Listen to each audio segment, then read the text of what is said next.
are live. Welcome back, everyone, to Kingless Chronicle. Last time, the party met with the Blue Dragon and basically relayed to him that the Black Dragon is around and coming back. Blue Dragon revealed he knows and that he's thinks fighting him is a foolish endeavor, and Bub's faith was challenged. Very entertaining session. Go ahead and check that out if you get the chance. I am unfortunately a little sick, so pardon if my voice sounds different or lower quality here. But with my other usual suspects, and after last session, the party began leaving the highest area of the tower where the Blue Dragon was. He basically closed the door and removed it from usage. And now they're currently walking around the halls, doing some of their personal things. So as you all are moving about the college here, what exactly are y'all getting up to at this time?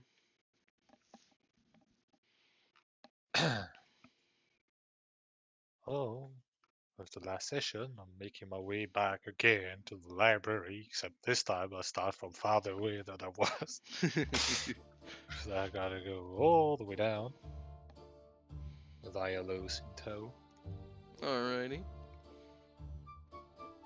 Well, I'm not sure what you all will be doing, because you left with me as well. So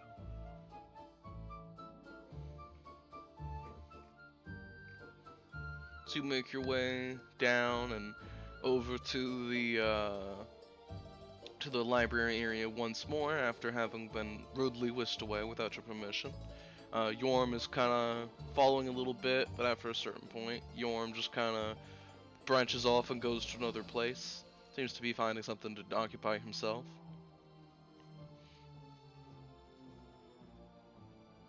You arrive at the library area with all the books and resources at your disposal. Realistically, this entire tower is a giant library. Books just on every wall and every place, and even on bookshelves within this place. But that's beside the point. You are essentially just going towards the section with the information you want. Speaking of that section, which section are you going to, Gildos? I love them actually, because I need like different books from different sections. Alrighty. So since I have a nice golem with me, well, once we're inside the library, I'll tell him, Ilos, I need you to find me books on the soul hammers, or if you can't find anything about them specifically, I want you to find books on King's Landing noble families. You see Yeah, as he gives you a salute, and he goes, you hear clunk, clunk, clunk, clunk, clunk, clunk, clunk, clunk, as he starts yeah. stomping away. Well, I'll be looking for different things as well. So, I'll be looking for a bestiary of the land of monsters. If there's more than one, I'll take a couple. Would be three. Uh,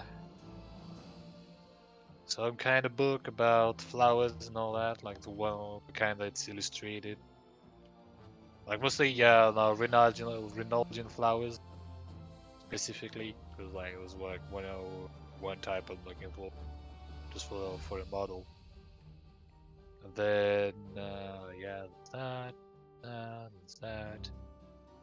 and a common to Elven dictionary, Alrighty. and I think that should be it. Yes.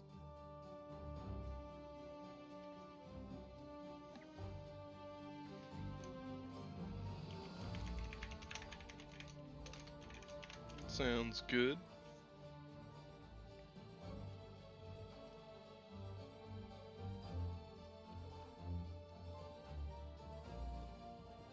And then, yeah, once I got everything, I'll sat at my table full of parchment books, like things to write with. Wait for my golem to return. Or my warforge, or whatever. A silver companion. Excellent.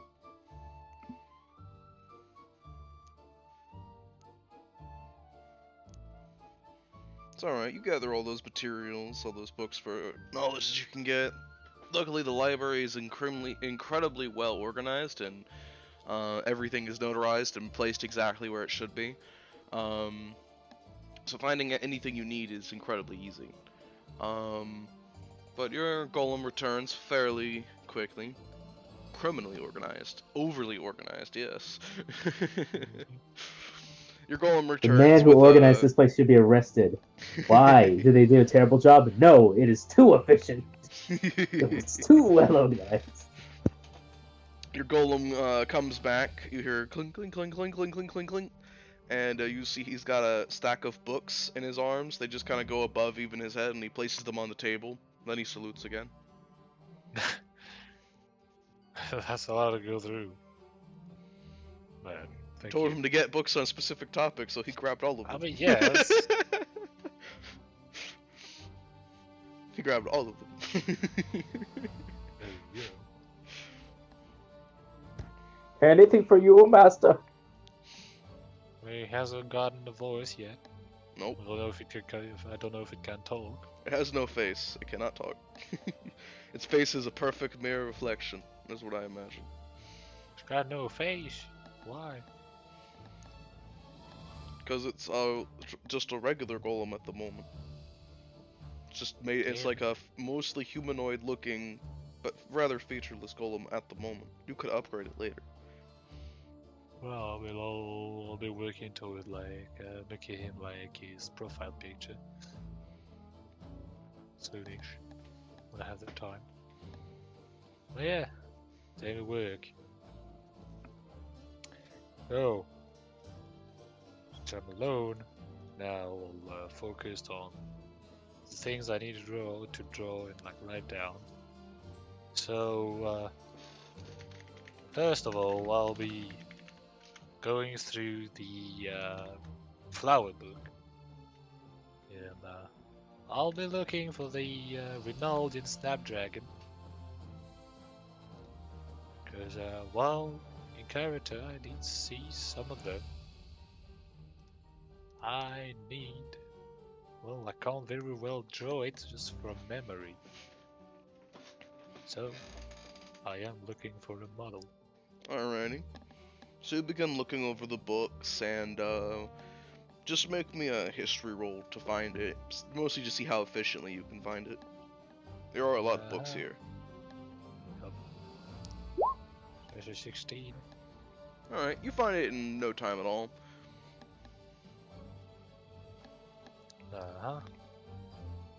Once I have it, well, I'll be starting to draw my little coat of arms that's been there for a few weeks now, but I got like an actual character moment to actually draw it. Alrighty. But it's really just a mock-up. So, in black and white ink. You can make me either like history or I'd say like a performance roll to do this. Yeah, well, I'll take the +5 over the +1, you know. Yeah, I got 18. There you go. Using your knowledge of coat of arms and histories, and as well as the reference books before you, you're able to make a very good mock-up of what you want it to be. Yeah.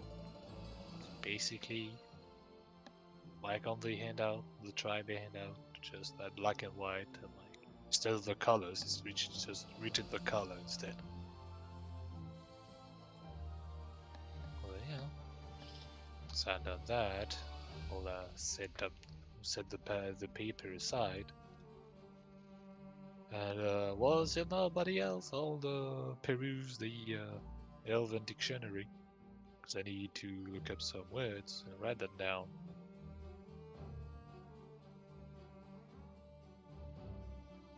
Of course, I will not say out loud what kind of words these are. Because it's a surprise. GM Alright. knows. Somewhat.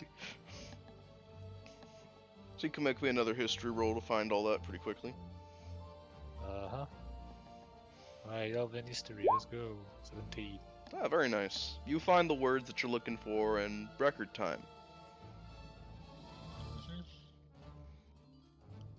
Yeah, why do I write these down? Like, the paper, like... I'll put it down, put it, like, below the coat of arms, like, I don't want people to see that.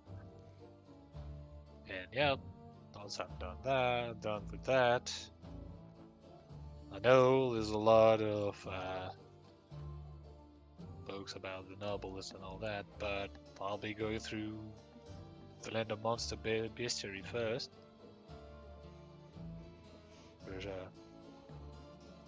I need to find some local species from there that can be tameable and rideable for goblins and other races alike, but especially goblins. Alrighty. There aren't just hyenas. Let's make me Oh. another history roll for this. Yep. Damn. I'm not an animal person. So it takes you a little bit of time to find this information, but you do find it. You find that there are a handful of monsters in the Land of Monsters that not only are very popular tameable creatures for the Land of Monsters purposes, but also goblins can easily ride them. One of them is basically giant hyenas, which you know that they've got a handful of that were basically given to them on loan. There are also wargs, which are like giant wolves that are more bigger, little musclier, more feral, but they can be tamed for riding purposes. Similar to dire wolves, but wargs are more bulky. They're a lot dumber as well. Another thing that they could ride are giant warthogs. Are something that some of the denizens have been known to have in the Land of Monsters. You find a passage on goblins favoring riding warthogs into battle. Yeah, the page that always be food as well. Yep, exactly. Like, that was like when I was looking through like creatures and all, mostly like for renal stuff. And it was just like the one-time amount, like Goblin favorite as well. That I can actually speak Goblin, but I don't remember the name. Yeah, it's similar to a warg and all that, but don't quite remember the name. Not too sure. Give me one moment.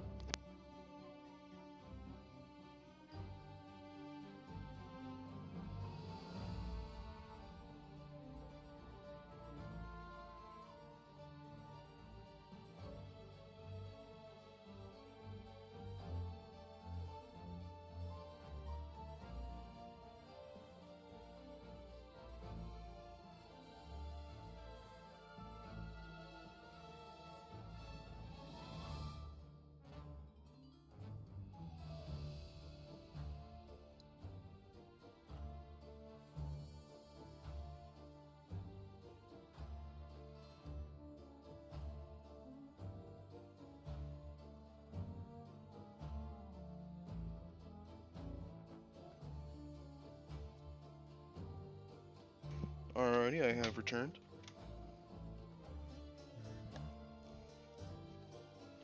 Alright, yeah, it is a warg. Ah, okay then. Yeah. These ones. Yeah, wargs are fairly common in Land of Monsters. Most of the ones that they have are currently already tamed, so if you wanted to get some, you'd probably either have to snag a few wild ones in the Savage Lands, or you'd need to work with Buy another them, tribe yeah. to let you have some. Yeah, I'll just buy them. That too. Would be just easier. It's like, yeah. Buying them is working with them in one way or another. But alrighty. Those are the most. Those are the ones that seem the most appealing to you. Are giant warhogs, wargs, giant hyenas. I could also attempt to tame a mammoth. But, no. That would be incredibly difficult. There aren't I that know. many mammoths to go around either. I know. But imagine, though. It's like a wild elephant, but like it's like a wild mammoth. Yeah. With that information, it's time to tackle the big man in the books that my little Warforged Spring brought me. Starting from the top. Well, no, first, we're just gonna filter through them. See which one are actually worth the perusing and not. So what are you looking into again? Well, now that I'm done with like the other things, I'll tackle the Soul Hammer question. Like, before actually reading the books, I'll take a look at the pile my Warforged brought and quickly filter out the ones that I know won't have like what I'm looking for. Just from like a quick look at like table of contents or stuff like Alrighty. that. Make me another history roll. Uh-huh. There you Delon's History. over here and somewhere else in the library. I feel a disturbance in the force. That should have been mine.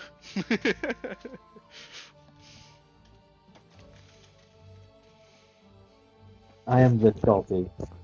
I'm like, no, just let me have the extra thing. I just need one crit for history, just one. Alrighty. So, with a nat 20 on the soul hammers. Let's see. So, you know, Gildos, that soul hammers are, while reading this, you find out that they have been King's Landing forge masters for generation upon generation upon generation, going extremely far back. They are one of the more well-respected heroic families in King's Landing's history, and they are a family of all dwarves who are some of the only people that have gone on, who are recorded to have potentially still know the knowledge of how to craft divine artifacts. You also know that it is a bit of tradition for the head of the family to man the primary forge and supply the Templars with their gear and armaments. Uh-huh. They're usually among the king's higher council. Unfortunately, there's no king anymore. Indeed. But there are still soul hammers in the family. The current head of the family is if you look in the history, you find that he is a bit of a younger sort. By dwarven standards, he would be considered old enough to lead the family, but from what you know of dwarves, he's not leading the family yet, as they let him have his own personal life before he reached that point and truly live as a person before then, and they're probably likely slowly incorporating him into all of his responsibilities more naturally. So he is the head of the family, but he's still getting there. They had a head of the family before, but he died in the last Dragon War. Uh-huh. The current person who would have been instructing the current heir would be the grandfather of said heir, an incredibly old dwarf who has been around for several hundred years at this point, probably going close to 200 or 300. And he is currently retired from being the Forge Master as well as the Templar's main supplier. His retirement, it is recorded that he retired to some property that he owns in the mountain ranges of Asterium. Uh-huh. That's not that far. Well, yeah, probably around there then. Wait a minute. Uh-huh. It's not like there was an army in the mountain range like a couple of months ago. Actually. I want to look. Well, make an extended like a detour where we go back to, well, through the mountain path. Yeah. Is there anything else of note about them? Because otherwise, while I'm at it, I'm just gonna look through the other noble families in King's Landing, because I feel like it's something it's gonna be good to know in the future. Because I mean, I'm gonna arrange some peace talks like between like King's Landing, like ruling factions and all that, like the Wood Elves. But, like because of Dalan will be involved in like King's Landing stuff, so some things I need to know. At least in advance. Fair enough.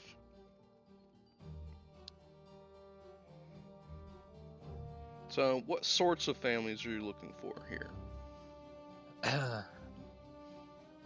Well, I'd say the more important ones, so you know who not to piece off. Like, or rather, know exactly who to piece off and how. Is a way to look at it. Alrighty. So you know that the Soulhammer family is among one of the ones that, pissing them off is difficult to do, but, doing so is highly frowned. It would essentially mean they will never make you gear again for your entire Right. family line, as is traditional for dwarves. Right. Well, that's also something I would do anyway. Not with them. Let's see here. Another one is let's see here.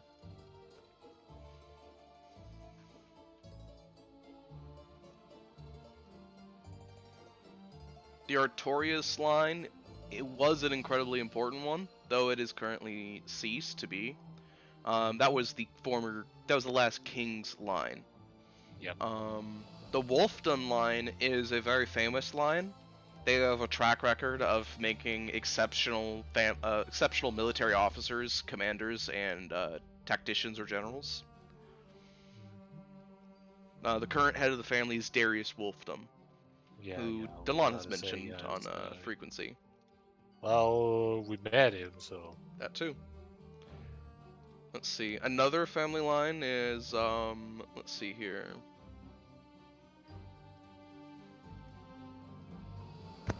I'm sure there are rivals or such, probably even rivals to Gillimay's family, who are looking to fill a vacuum at the moment.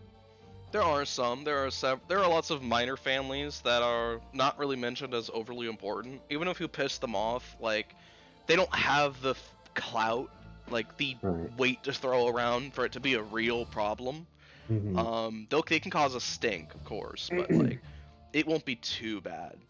Um, which is something that you figure out fairly quickly, Gildas, that King's Landing actually has a large amount of minor to middle tier noble families, but it doesn't have a incredibly high amount of upper echelon old noble families, and most of those families are incredibly old or long standing.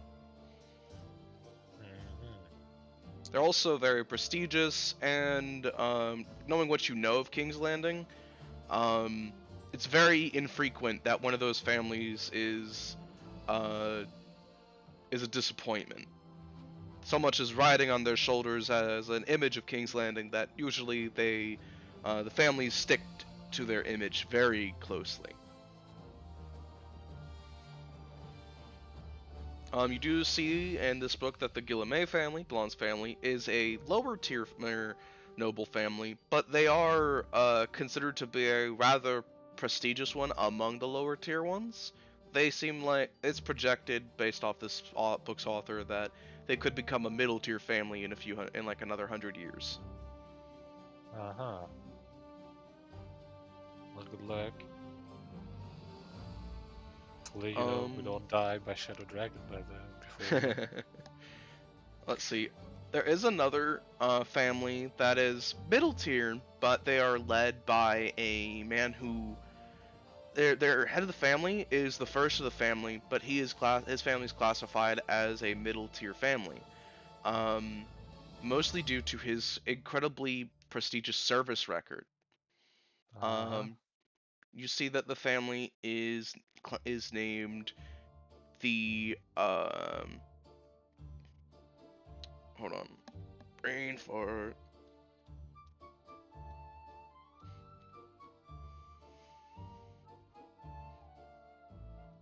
fuck. The Nobleheart family.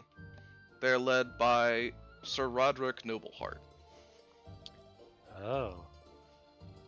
I'll never get the full name.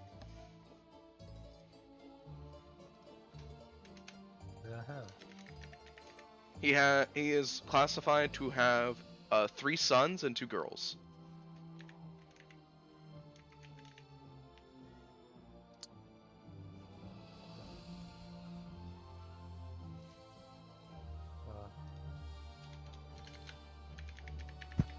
Dang, Roger got busy.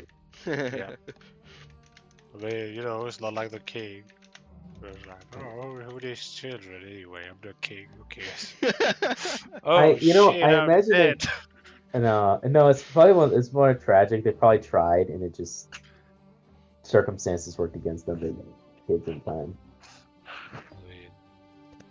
It That's happens, why you man. have concubines. That's what they're there That's for. King's Landing. Don't play that way. Well, that's a King's Landing problem then. There is a noble family that is incredibly prestigious. It is up there with the King's family line. They are the Warwickstead family. Yeah. Whom you met their head of the family. Yeah, I was wondering about that. I was like, you haven't mentioned them yet. So I was getting to it. Yeah. Yeah, the Warwickstead family is if you know that what is it called?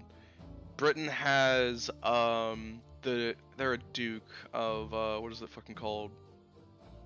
Edinburgh, whatever. There's Edinburgh and there's another Duke of one. Wales.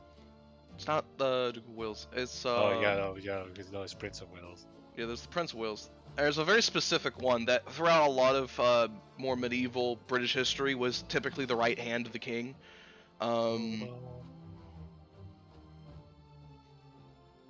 Due to the amount of influence and power he had. Also, British history, that lord had backstabbed the king a lot in those times. Again, pretty damn close. Well, let's hear like a real quick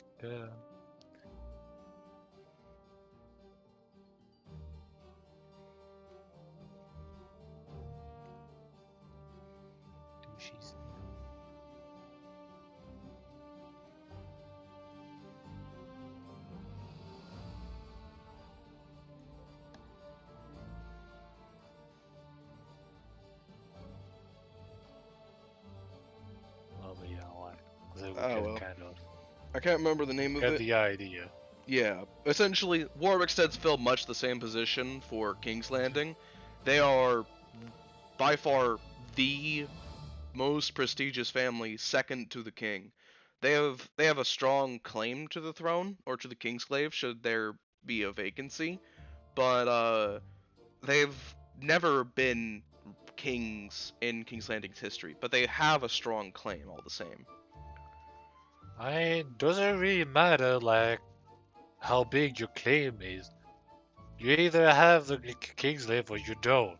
True. Really, doesn't matter. Um, It's like It's just you can mostly be that their some. power, their clout, their influence is Yeah. second only to the king.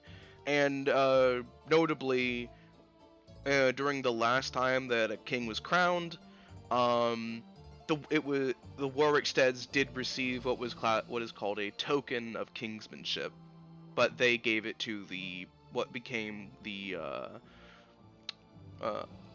last king's family line. Oh, I'm so foggy headed today. Sucks. Yeah, the Artorius line. It's fine. It's fine.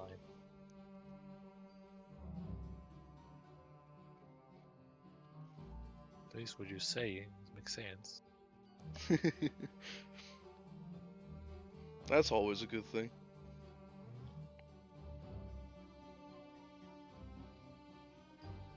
Yeah, that is. Hold on, I'm gonna look through my notes, see if there's like anything else I could be looking for. Could be interesting.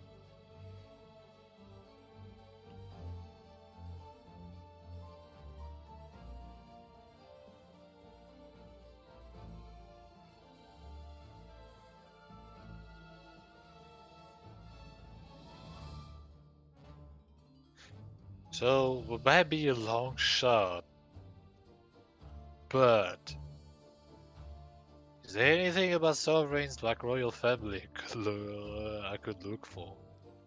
Well, like I said, yeah, that was like nothing. Not right. If you want to look for information on Sovereign, you'd probably have to go looking for another book. Yeah, this was why I asked. It's like I know I won't find it. It's just like, oh, I just want to know about a certain person. I may or may not have an idea of, but just want to make sure who they are.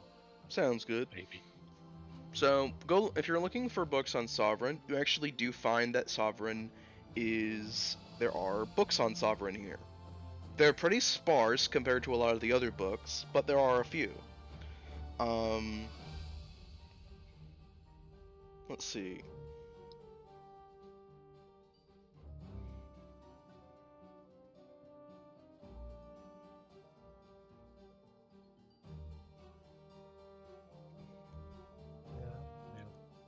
It will be mostly about like the royal family, like the Sheik, as you call them. Yeah. If you wish to make me a history roll once you've gotten the book.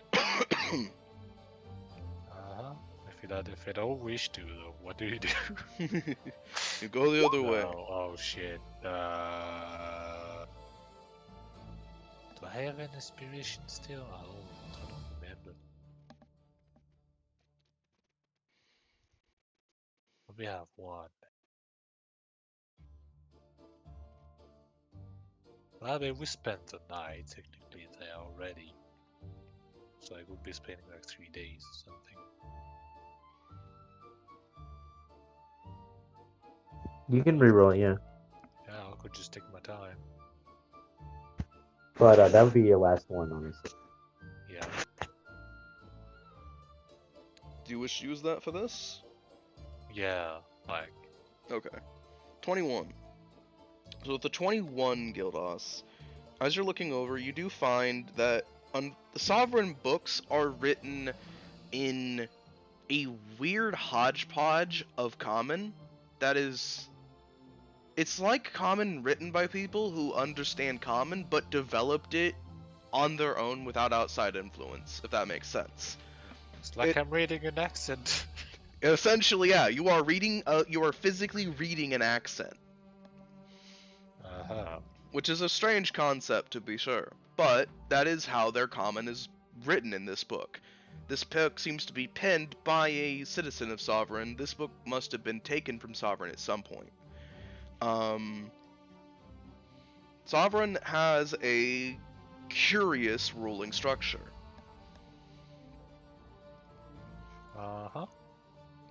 Give me one moment. Yeah. Let's see where. So, much of this information is in this book, essentially. Though it's written very differently. But, Sovereign's, king, the, Sheik, as they're called, is known for having a plethora of wives to sire many heirs. The interesting thing is that the Sheiks, due to this, tend to have a very healthy line, which the last line for the last, say, 2,500 years has been the same one. Interestingly enough, they don't really seem to have a last name. Sovereign doesn't seem to focus a lot on noble names. They focus on brandings or symbols. The symbol of their last sheik's family, it seems to be a ocean's wave with a boat on the waves and what looks like a sun guiding their path or something similar to that. That seems to be their family sigil. Though the sun is interesting because it seems to have wings.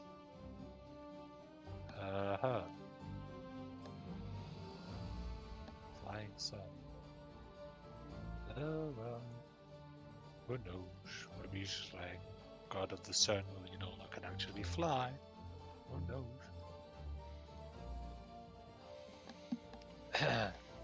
Let's see here.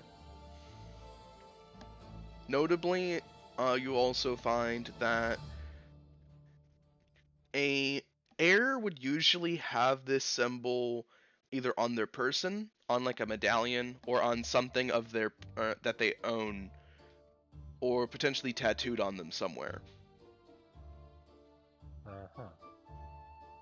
The tattoo would have been applied at shortly after birth, essentially. And it would have been touched up or added on to, like expanded upon as they grew.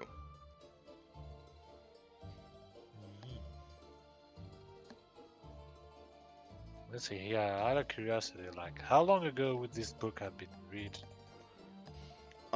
This book, funny enough, it seems to have been written about 20 years or so before Sovereign fell.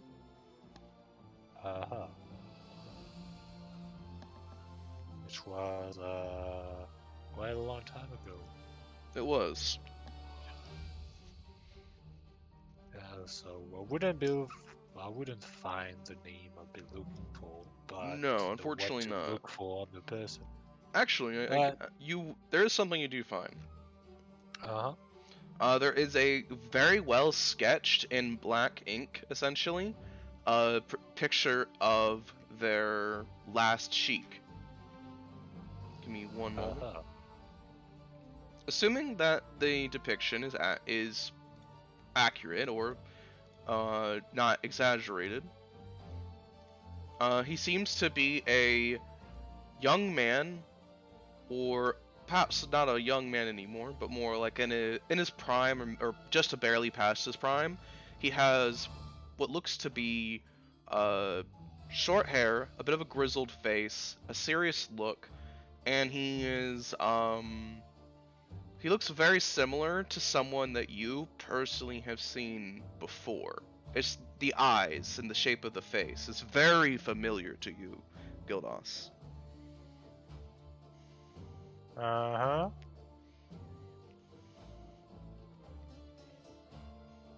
In fact, it reminds you of a certain person that your lord, that didn't copy, your lord has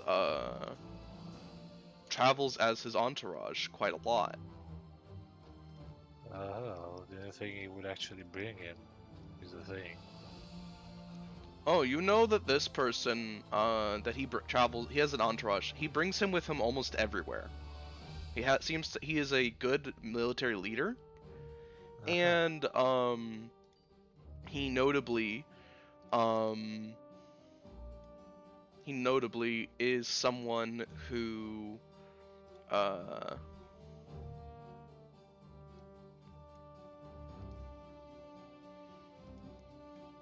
going to do something real quick. He notably is someone who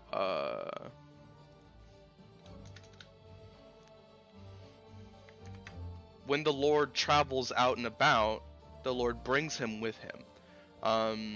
You know that he is classified as his adoptive son.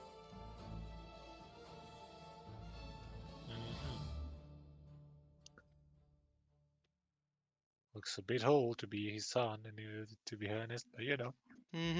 Adoptive What do you son, do? all the same. Yeah, doesn't matter. The dad is 30, like the son is 20. He's like adoptive. 25.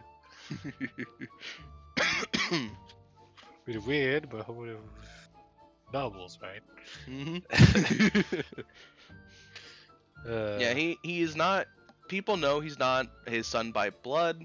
It's very commonly known, but it's seen as kind of like a regal noble thing that the lion welcomed in basically nobody as into his family line essentially.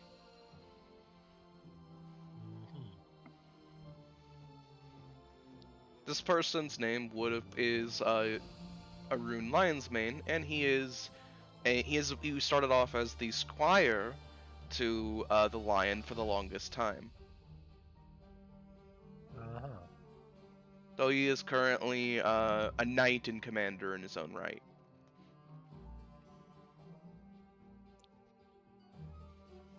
Well, it's good to know. Well, I got a face for that person.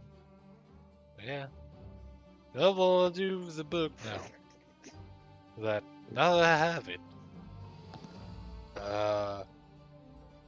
I'm gonna try and learn how sovereign common works. So when I see him, what I surprise him, yeah, just gonna talk in common. But if you're talking like sovereign common, like, where the fuck are you? How do you know that? It's like, no, I Fair remember enough. you. Why do you know? Yeah. No, yeah, I tried to figure out how he works. Cause sure, I won't have everything, cause it's a damn book, biographies and all that. Yeah. So you don't have stuff like, hey, good morning, good afternoon, no. But if you pick up enough nuances out of that, you will probably apply that to the rest of the language. Assume it. At least I try to figure something out. Make me a history roll. Yeah, that could be of use to the party too. Damn it. Gonna take a while to do. It's gonna take you probably the rest of the day to figure this out. Yep. But you do end up discovering that the reason it's so weird is that written down and spoken, it's incredibly similar to in out of game, to when someone that is a native Russian speaker it tries and sometimes fails to speak English. That's the level of difference of communication when they speak common. They use the grammatically it makes sense in common, but usually the phrasings of the terminologies are odd or off. It's it grammatically makes sense to put that word there, but why would you use this word when this word is just better?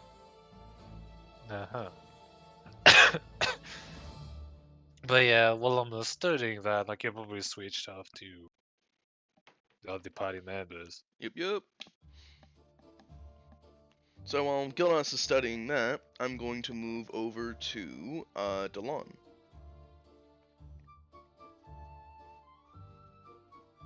Sure, you want to move the bub?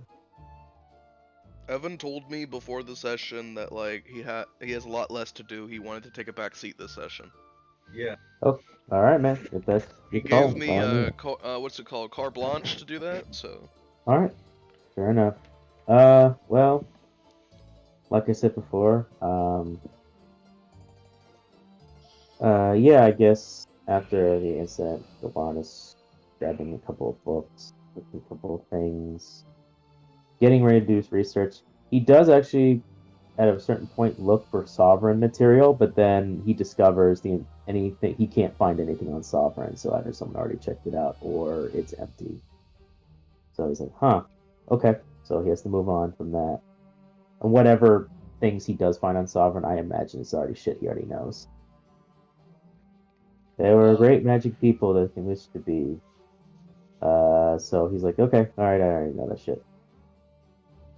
So, I guess the next thing I'm assuming is right. You can tell me if I'm wrong, GM. essentially, Mhm. you find that most of the information in Sovereign is, yes, like you already know. However, Mhm. if you want to make me a history roll, Sure, why the hell not? Let's see. Why did I not save it? Oh yeah, because I hate when that happens. Like you refresh and then it closes the things that you had open on some of the pages. History real quick then. A five. I don't know, five. What it is. I have no advantage, so it's like I rolled a one. That's fine. alrighty.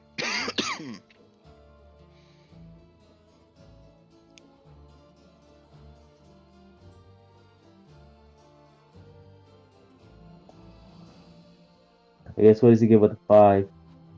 Alrighty, I'm looking at it at the moment. Hold on. That's fine. No Quit being problem. grumpy, please.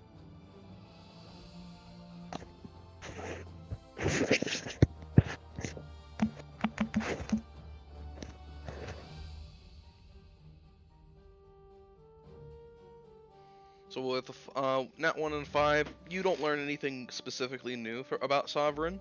You do find that there was a book here that would have had some information on Sovereign, but it's not there at the moment. It looks like it was recently checked out. Okay. If you I'll ask put the like the book. front desk about who might have checked it out, they actually do tell you that one Gildas is Yeah. Armand is the one who checked it out.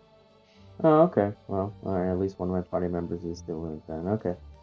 I'll ask him later about it. I'm gonna put the book back because, presumably, because I rolled a one. Delon doesn't know he can really learn anything else about it. So I'll just move on from that. Let's see. Um, guess. Yeah, I guess next is then learning spells.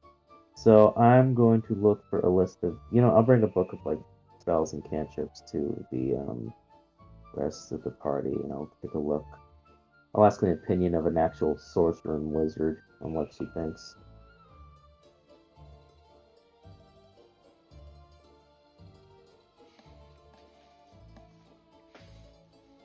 Alrighty. So you make your way over to with some books on some magic. You make your way over to you want to make your way over to Eleanor, correct? Yeah. Alrighty.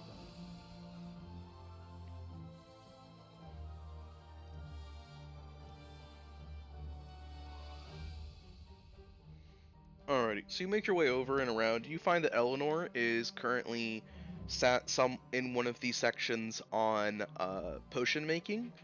She's just kind of sitting nearby. Ophelia is reading something else here. Eleanor seems to be sitting near her, but is mostly here, seemingly on guard as she also reads. Mm-hmm.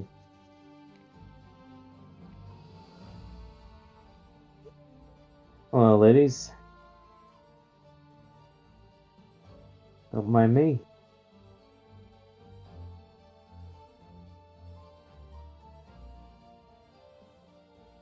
I guess I'll take a seat.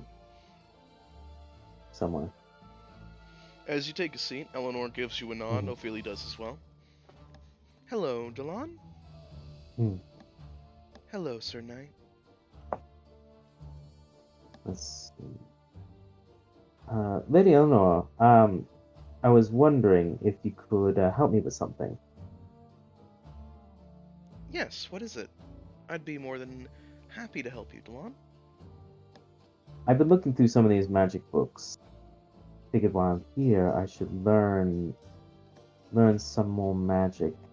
Although I don't know how much I can learn, I shouldn't let the opportunity pass me by.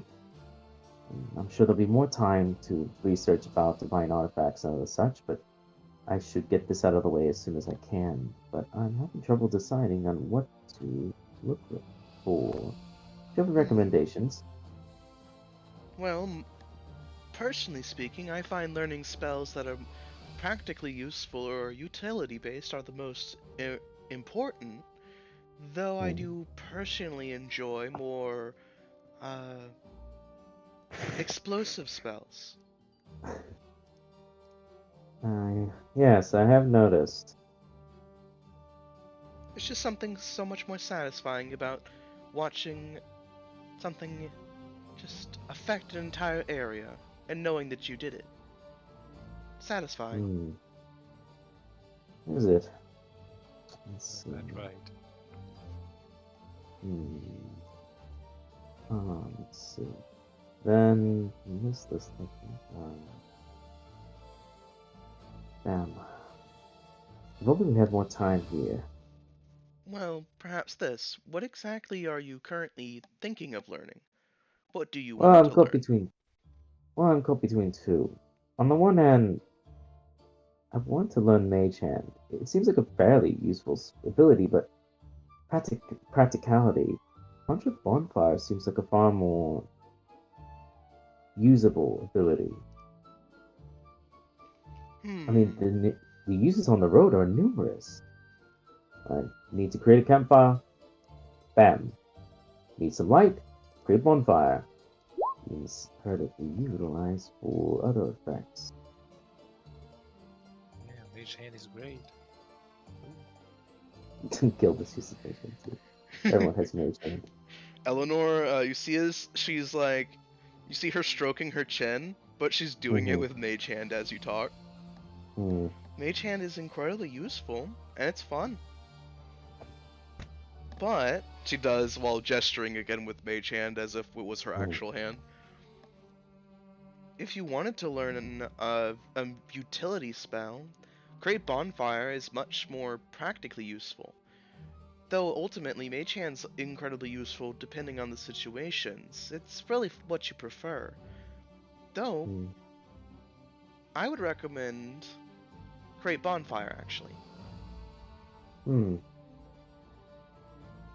My boy, if you need some utility spell, I recommend Manting. It's gonna be really useful for you, Unite. Actually. Let's see. So I guess Great Bonfire is fun. I mean, that's the spell I picked too. And Great Bonfire is. Out of curiosity. So you know Mage? It's like you know the ability then. Oh yes, I learned it a long time ago. Very fun spell, she says while dismissing her Mage Hand. Another reason I was telling you to get Create Bonfire is, well, I myself know Mage Hand, and I'm not entirely sure who else does, but I don't know if anyone has the ability to create a bonfire on demand. That saves time and effort while camping. And lastly, I don't mean to toot my own horn or anything, but I'm pretty sure I could teach you Mage Hand if needed. Like, I think Ophelia knows I can cast it. Mm-hmm. Like, I just remember if I cast it in front of everybody else. But like, It at was in the least your prison cell. Minophilia Not knows. everyone else could really see it. Yeah, like, don't remember if I cast it like sometime You else. did use Mage Hand. You used Yeah. it with Ophelia to unshackle a bit Yeah, of her that back. much I know. Just like beforehand. Yeah. Yeah, I don't think you've used it in many other places outside of That was like the one and only time you've ever used it. Yeah, it was like, yeah, base shade is great. But you know, just like, yeah, there's no real like useful applications to that in combat, like other combat. So they're like, it's just there. Mage Hand is the kind Or of ability that, like, somebody who wants to be a little more sneaky or like plotty or nefarious. schemy could have a lot of fun with. Yeah. Exactly. Like, what else? Hmm. What would I use Mage Hand for? You know, it's like, well, yeah, Right. it's like one thing you could use it for, but yeah. But Delon will nod at that. Teach me. Yeah. You could teach. Well, yes, I've taught other students and assisted them in their studies before. I've also assisted with spellcrafting theory with several of my peers. I imagine it would be similar to this, as you already have a spellcasting foundation. You can cast a very interesting version of what appears to be Eldritch Blast. Hmm. So if you already have a foundation Mhm. to work with, learning new spells is simple, really. Just understanding how and applying the practice. Ophelia actually nods, turning a page. This is true. Learning spells is incredibly easy once you've actually figured out how to do it. If it's in a spellcasting class you're already familiar with, it's even more easy. Hmm. Yeah, I say you see. cast a spell from Abjuration. Learning more Abjuration spells is easier than, say, casting an Evocation or a Necromancy spell. Hmm. I see then. Then, if that is acceptable, I would be honored to learn any magic from either one of you. Should I be able to handle it? I'm pretty sure you could handle it quite easily, Delon. You're smart, you're resourceful, you're crafty, and from what I've seen, you have a decently large magical capability. There's no reason you couldn't handle it. Then, if that's the case, I will graciously accept that offer when the time rises. Perhaps I can also teach something for you. Hmm.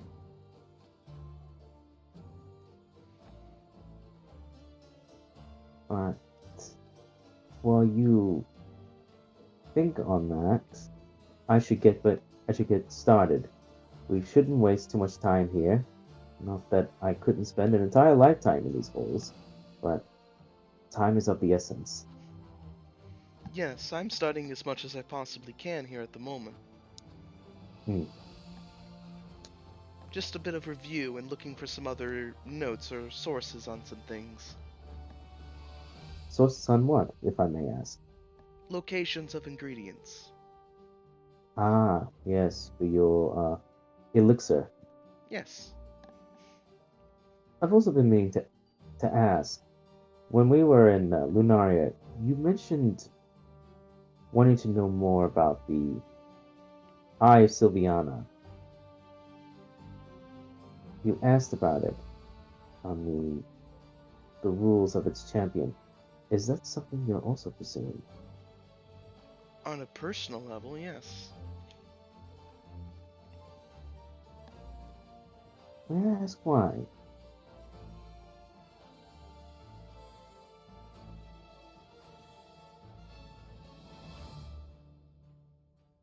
Well, hmm.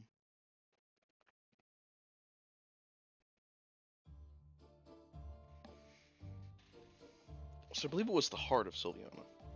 Heart or eye? Yeah, heart of Sylviana. I Yeah, Heart just of Sylviana, yeah. heart of Sylviana. Yeah, Yeah. body part difference.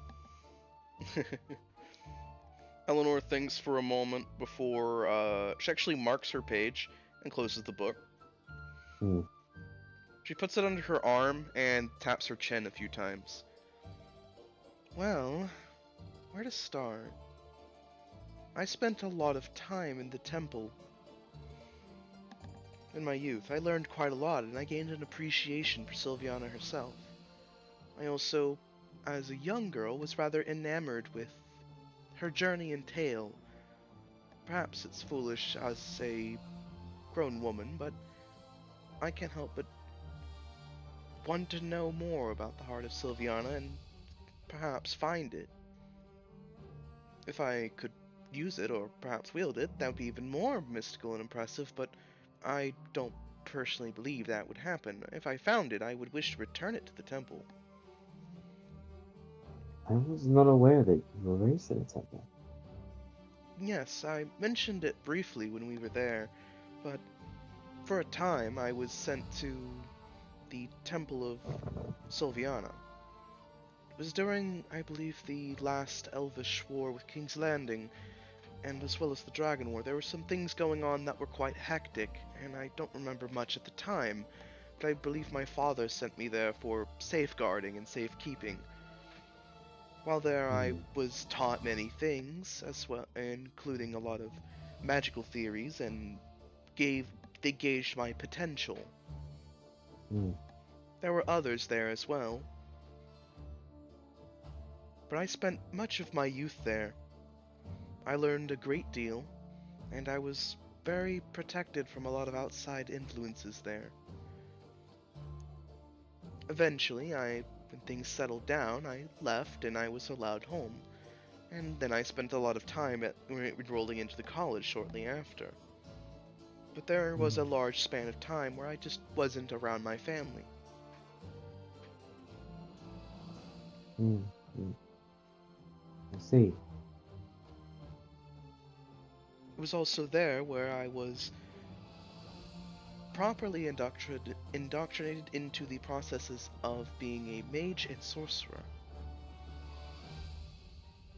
I gained my very first focus there, which is still the focus I use to this day. I learned several spells, and I also gauged my affinity.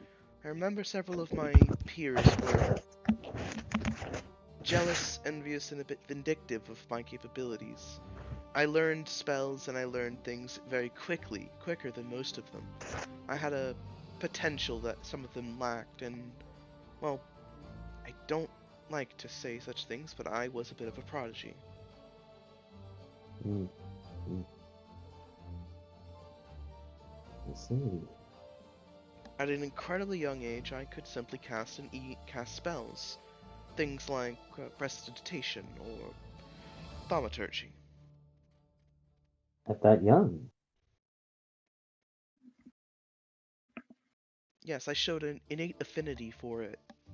Even before most of my peers had learned even to utter a magical word, I had begun to grasp magical theory.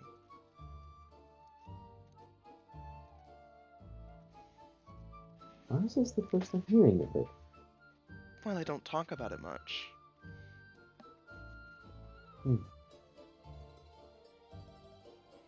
I think that should change. There's a lot I don't know about the people I've been helping, and so much more about me and some compatriots. I think it's only fair that we know a little bit more about you. And others as well. There's a lot I don't know about Yorm still, or Sir Gildas. Yes, I'm not adverse to talking about myself more. It's just well, it's rude to bring it up without prompting, you know? I And if suppose. somebody doesn't want to talk about something, I usually drop it, and vice versa, so I assume that if people don't ask any questions, they don't want you to know. Exactly, just ask, damn it. Perhaps. With Yorm, I feel like he wants to tell us some things, but he's stopping himself. Yorm is the type to just tell people things if he feels like it, I feel. Whether you want to hear it or not, Yorm will tell you. That's dwarves for you. But I think it's all the more important for the ones that he hesitates to tell. I suppose I'm different in that metric. I don't mind if people ask me anything. I'm more than happy to tell it. But actually, that does go into something I've been meaning to ask you while we're here. I don't know if you considered it, but I know you don't want to visit your family or the king, but perhaps writing a missive would do well to ease some of their concerns. I'm sure your parents must be worried. They're worried, but I am cut off. Father sees it as a bit of a... He sees my desire to travel and do all this as foolish and a child's flightful whimsies. To quote the last letter Father responded to me with, once you have finished this vacation of that you are on, and you are ready to assume your responsibilities, we shall talk. Till then, cease sending me any more letters about your travels. And your Essentially, mother's don't write unless you're ready to step up to the plate. And your mother? Well, any letter I would send would have to be sent to him to get to her. He doesn't... He writes the letters that are returned, essentially.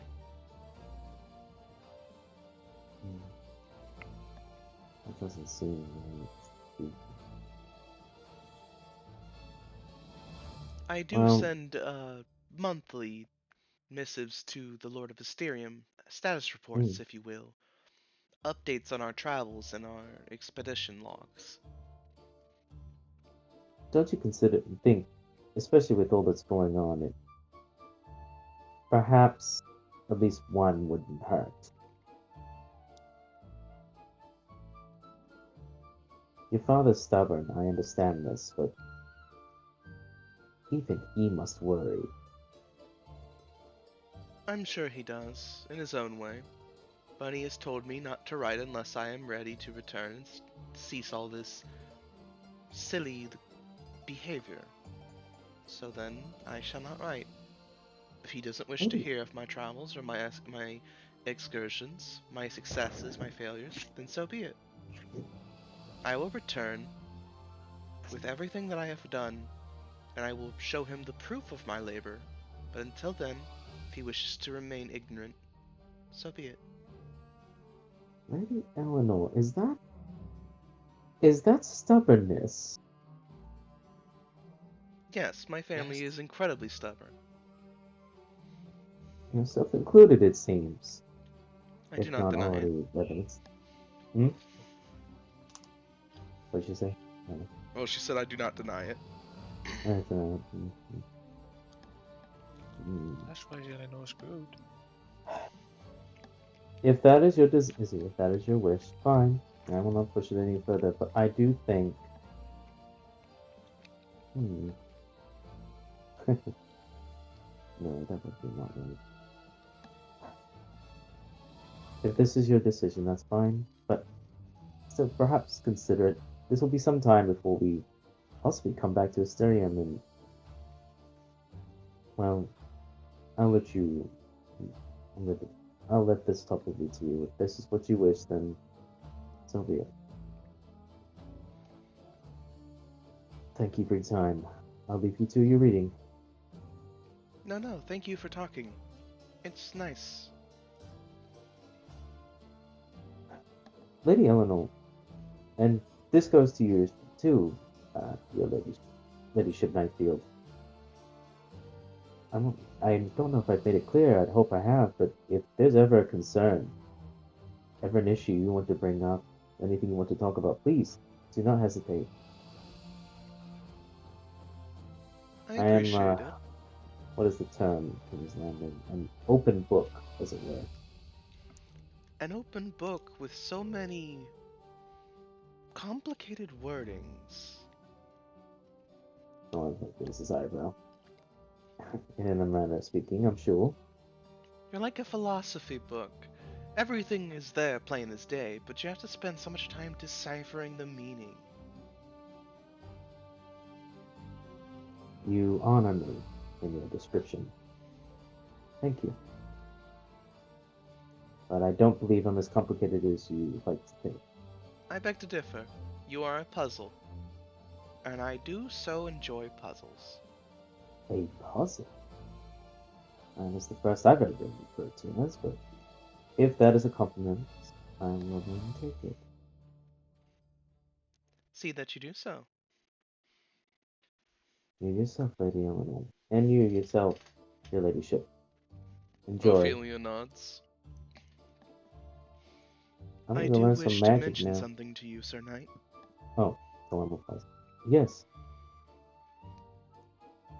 I have informed Eleanor as of some of these, and I intend to tell everyone else individually when the time comes. Simply waiting for the opportunity. But I have, after our excursion in the Savage Lands, I have become aware of some more things. Good. That's excellent news, your ladyship. And I'll be more than happy to hear about it. Perhaps once we leave the college, we can take a short break, hear about your tales. Yes. Eleanor was mentioning that we might gather around again to plan our next venture after leaving here. I believe I would like to bring up my knowledge gained there. Then I think that will be an astute place to do so. Until then, please enjoy yourself as you have been before. There's a lot of knowledge here. Savor it for the time being. If the Blue Dragon might have his way, this whole place might disappear.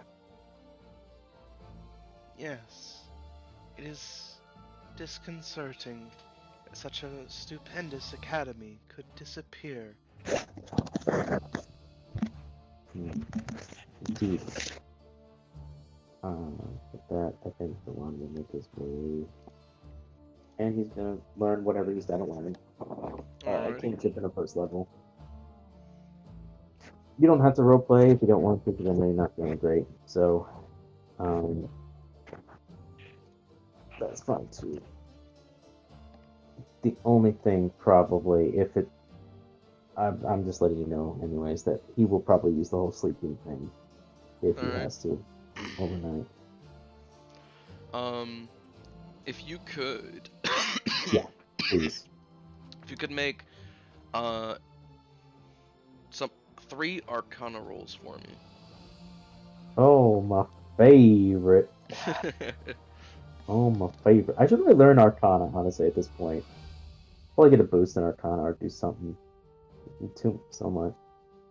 But I have, like, bare minimum intelligence. Alright. Why am I... Yeah. That's not bad. 13's not bad. That's the first Arcana roll. 4, right? 3. Hit them. 8's not great. And then 15. So 13, 8, and 15. Alrighty. So you enroll in a class to teach you some spells, and you're able to learn some spells, and you're able to learn a cantrip and like a first level with decent speed here. Your instructors do seem to marvel at your affinity. They seem surprised that somebody who is so new to spellcasting can pick up on it so quickly. Blessing of the gods.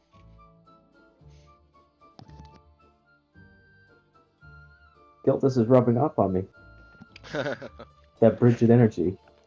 You do hear some of your peers in the class wondering if you are a sorcerer, wondering what your bloodline might be. I don't know, my brother. Technically, my brother is a sorcerer. He's a sorcerer / bard. Lady out over there waiting for my bro, but my bro's incoming. Bros and comic. Yeah, that's probably enough of my shenanigans Alrighty. for So as now, I Delon guess. is spending some time learning spells, I'm gonna move over to Bub. Hmm. Cedric Bubbery.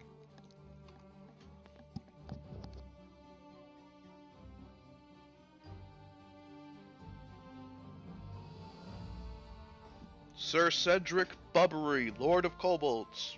Enter stage right.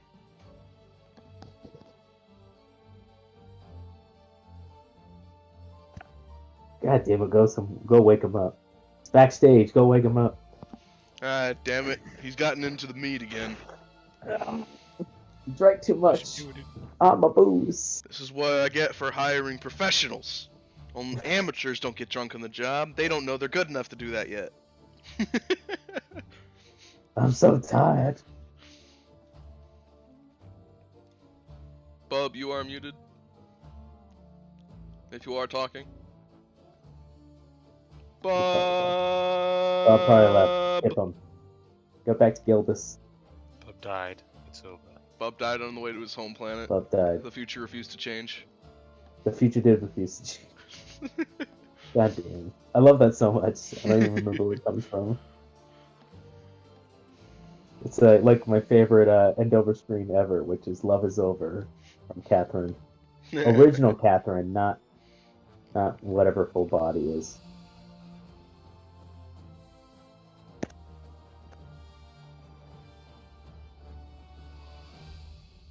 Alrighty, I'm just gonna move over Evan then at the moment. It's like not hearing anything from him. Mhm. So back to Gildas. Radio. Well, so the thought that I was coming during the research. He's not there, so they'll just move on and think, yeah. Likewise, I'll go seek out Eleanor and Ophelia, just to set it up for the next day. So, with the heavy clunk behind me, go on my merry way. Before I head to York after that. Alrighty. Because I assume it's a bad evening at this point. Yes. When you do arrive to Eleanor, you find that she's sitting in a lounge area. Some she has some um she has some tea beside her, and she is visibly seeming to just be winding down for the night, though she has a stack of books beside her on her left. Ophelia is sitting near her, but she is doesn't have anything near her and is merely turning pages, and she has basically two tables on her left and right.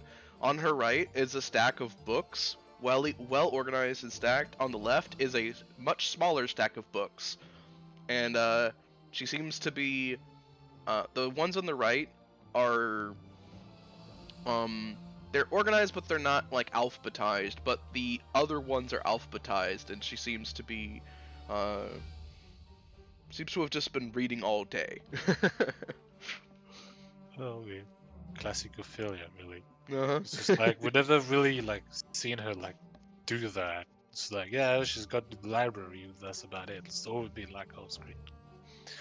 But yeah, I'll just walk up to the table, say, well, we'll probably hear something coming, but I'll say, good evening, ladies. Good evening, Gildas. Would you like some tea?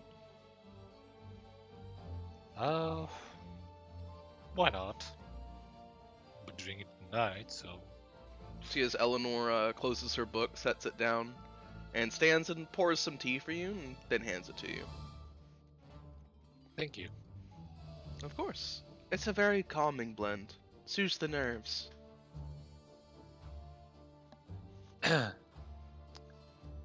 Mm, Ophelia looks up.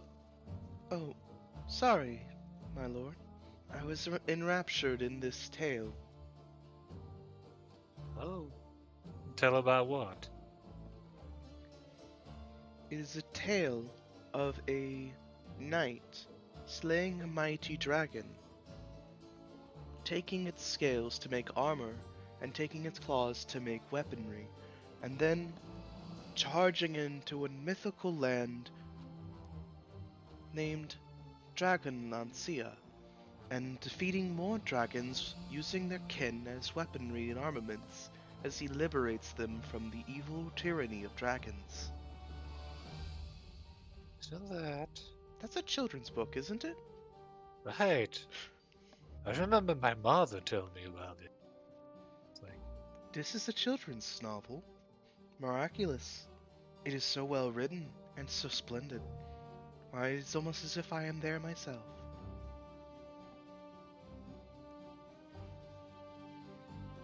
yeah, about the tea. We think nice cup. Well, the cup would be really nice for Yom at the moment, but he's nowhere to be seen. Haven't heard of him since we left the Blue Dragon's Horde. I saw Yorm wandering around earlier. I think he was heading in the direction of the job board. I think he wanted something to do. All these books don't really seem to interest him much. Well, I imagine not. But, well, actually, while I'm here, I may as well start preparing and stuff. So I take my cup of tea, set it on the table, then grab an empty bottle, if I can find any, decently sized. There are some. Yeah. Then I'll set it on the table. Then I know it's not prepared, but we're there for several days. Does it matter if a spell like that? So I'll cast Create Water inside the bottle and fill it up. And then I'm gonna use my relic to turn that water into wine. Very nice. As you do so, Ophelia watches you closely and nods after you finish.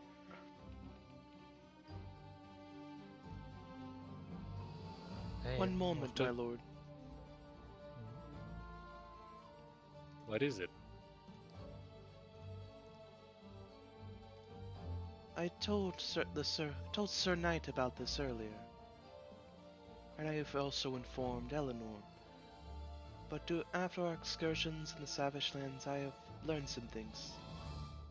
I am attempting to tell everyone that when we've all convened, I wish to speak. Well, if that's the case, I'll be looking forward to that. You see her give a small smile and a nod. Thank you. And then her head turns back down to the book and she turns a page. Well, before she does, it reminds me about future plans. Are any of you two free tomorrow? I could make some time. I was intending to spend the rest of the day reading more books, but I can move some things around and just read quicker. Eleanor nods. I should be good. I've been reading most of my materials already, and there's not that much review I need to do. Well, that's great. See, earlier I was perusing one Elven dictionary and thought occurred to me that this is the place to continue my lessons. Yes, we could do this.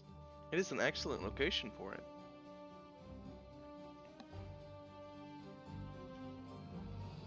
In the meantime, however, there is a dangerously thirsty dwarf roaming around. I believe I saw him wandering around with snacks outside. As you see, this bottle is meant for him. Ah, I'm sure he'll love it. Oh, Tell him to pace himself, actually. Hmm? Well, if you're dying of dehydration in the middle of the desert and someone offers you an oasis, you might give yourself water poisoning if you drink too quickly. It would be a shame to waste such good wine. Knowing Yom, however, I'm sure he'll savor it for as long as I can. I took him for the chugging type, but perhaps you're right. Oh, now, the reward is much sweeter after abstinence. Well, abstaining it from it. I understand that. It is a lesson taught within the Temple of Sylviana. Indeed. Speaking of which, actually, I may have an idea what to do with the stone. Really? But my lips are sealed until I have the proper facilities. Well, alright then. Once you've figured out and you've done what you need to do, I would love to see it, however. Well, as leader of our expedition, you'll be first to see it. Don't worry. Alright then. I'll hold you to it, Gildas. Okay, you'll see it alright.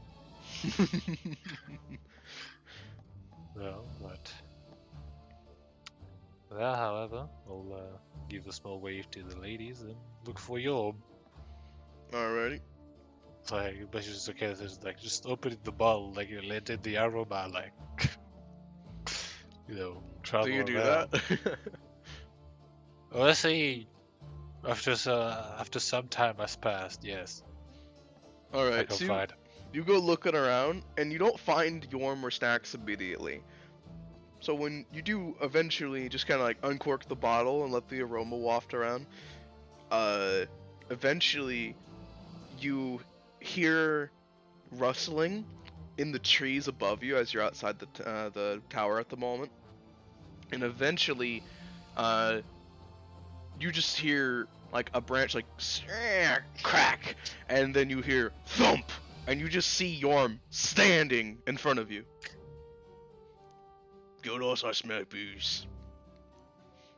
You can see that in one hand he's holding Snacks by his bowstring. We were supposed to be hunting.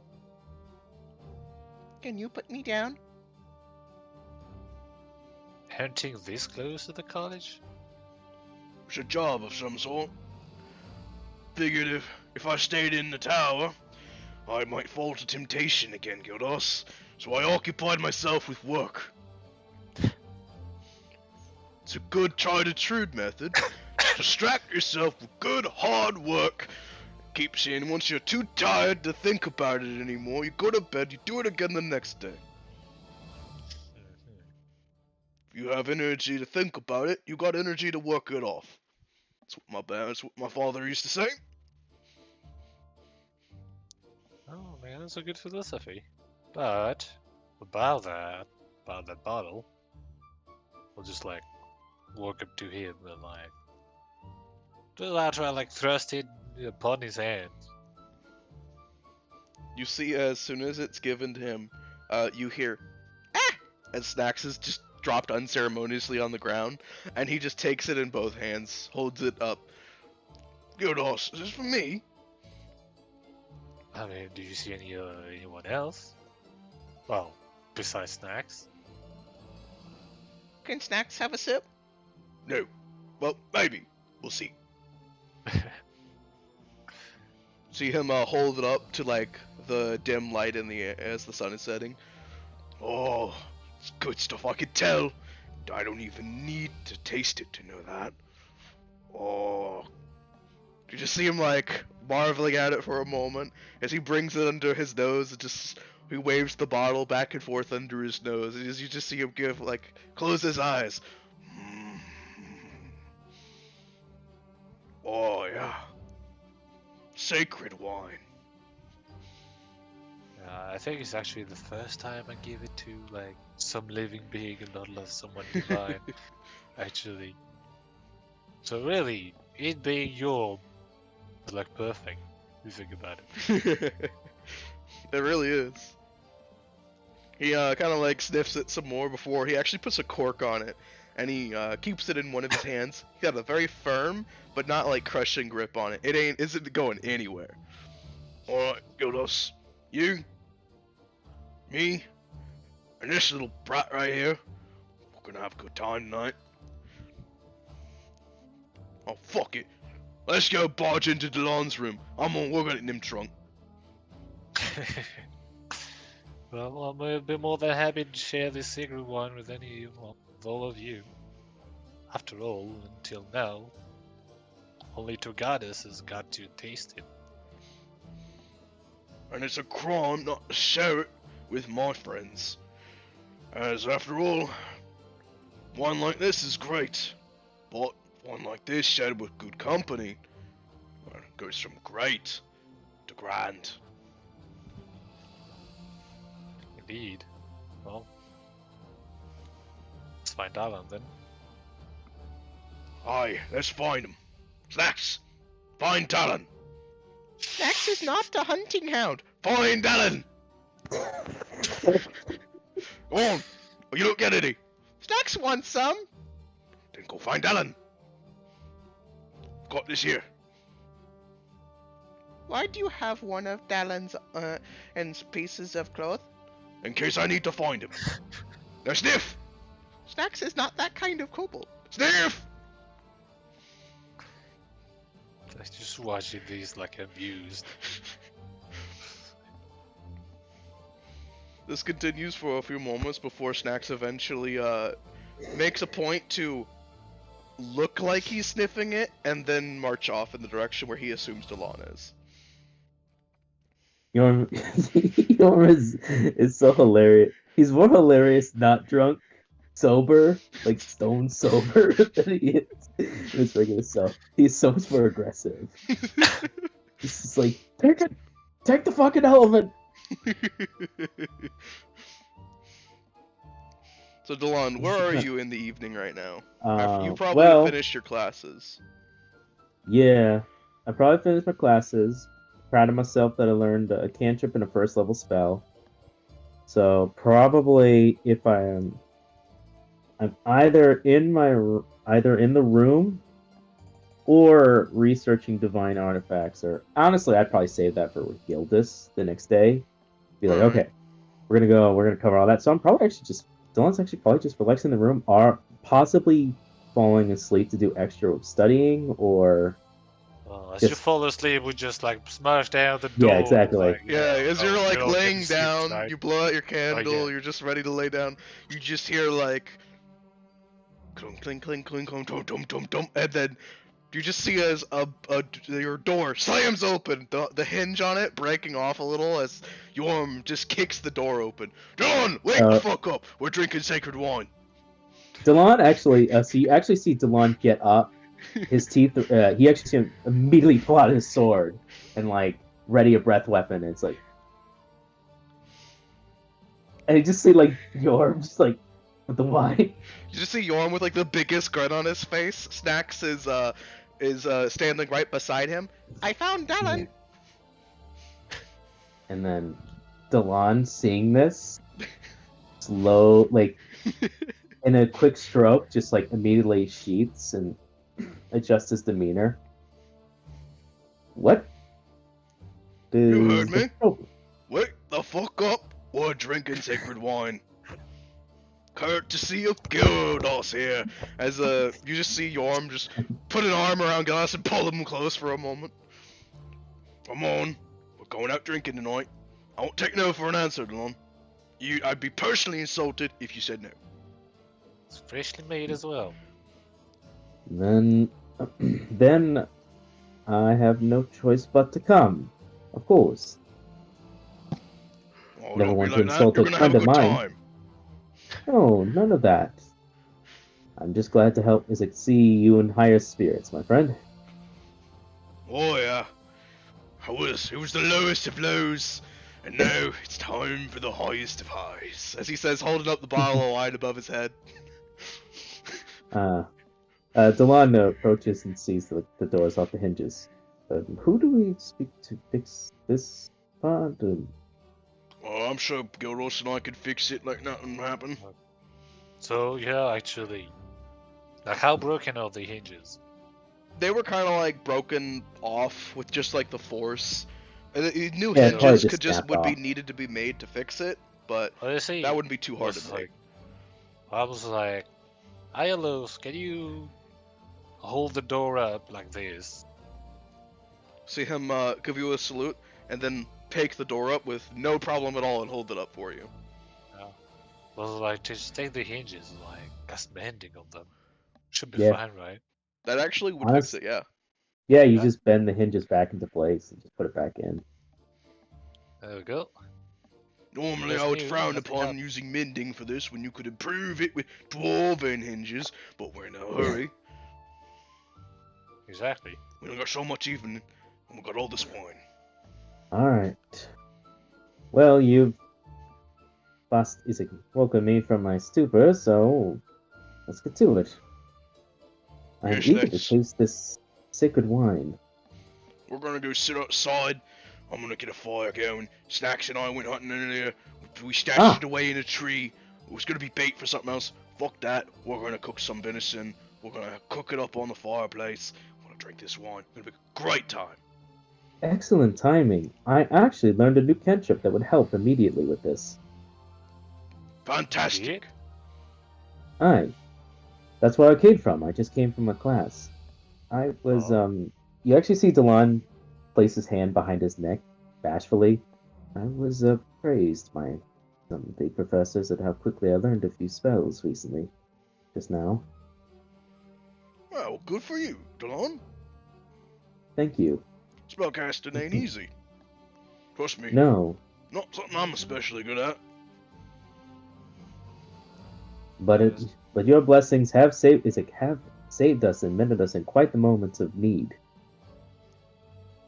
Oh, I take things that are very useful in the field, but Let's I'm not the see. greatest at the magical capabilities.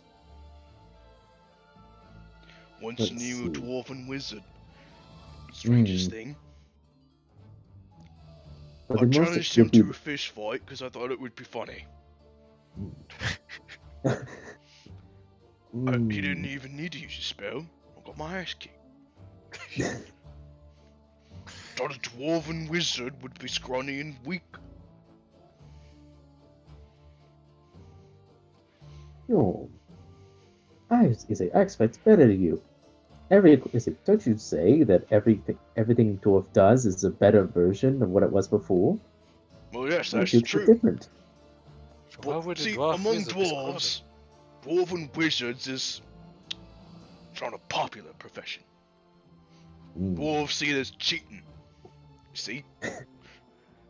There's a right and a wrong way to put hard work into something. Dwarven wizards just kind of like, they put a lot of hard work in, and so they don't have to do hard work later. Well, actually, you gotta think of it. The reason why we even allow in the college is thanks to his dwarven wizard. Hmm. There's not a lot of them around, but the ones that are, well, weird fellows. Very weird, but also very dwarvenly at the same time.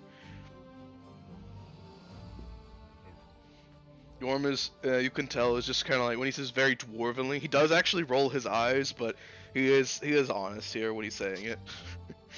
He clearly has an opinion, but he's trying to keep it to himself. Mm-hmm. But, outside, let's go. Boys' night out, let's go. See as Yorm Yo. just, picks up Snacks by his bowstring. Let's go, Snacks! Why do you keep carrying me? Snacks is fully capable of walking. You're too slow. We're in a hurry. You just see that, like, Yorm kind of, like, holds Snacks over his shoulder by his bowstring, which is on Snacks' back. And you just see Snacks bobbing up and down as he goes down the stairs. He just kind of like waves at you, Delon, every once in a while. The llama intercede, but at this point, it's like, it'll be fine. No harm is being done. Fnac seems used to it. Unfortunately, he's unfortunately used. The llama has not manhandled Snacks though. True.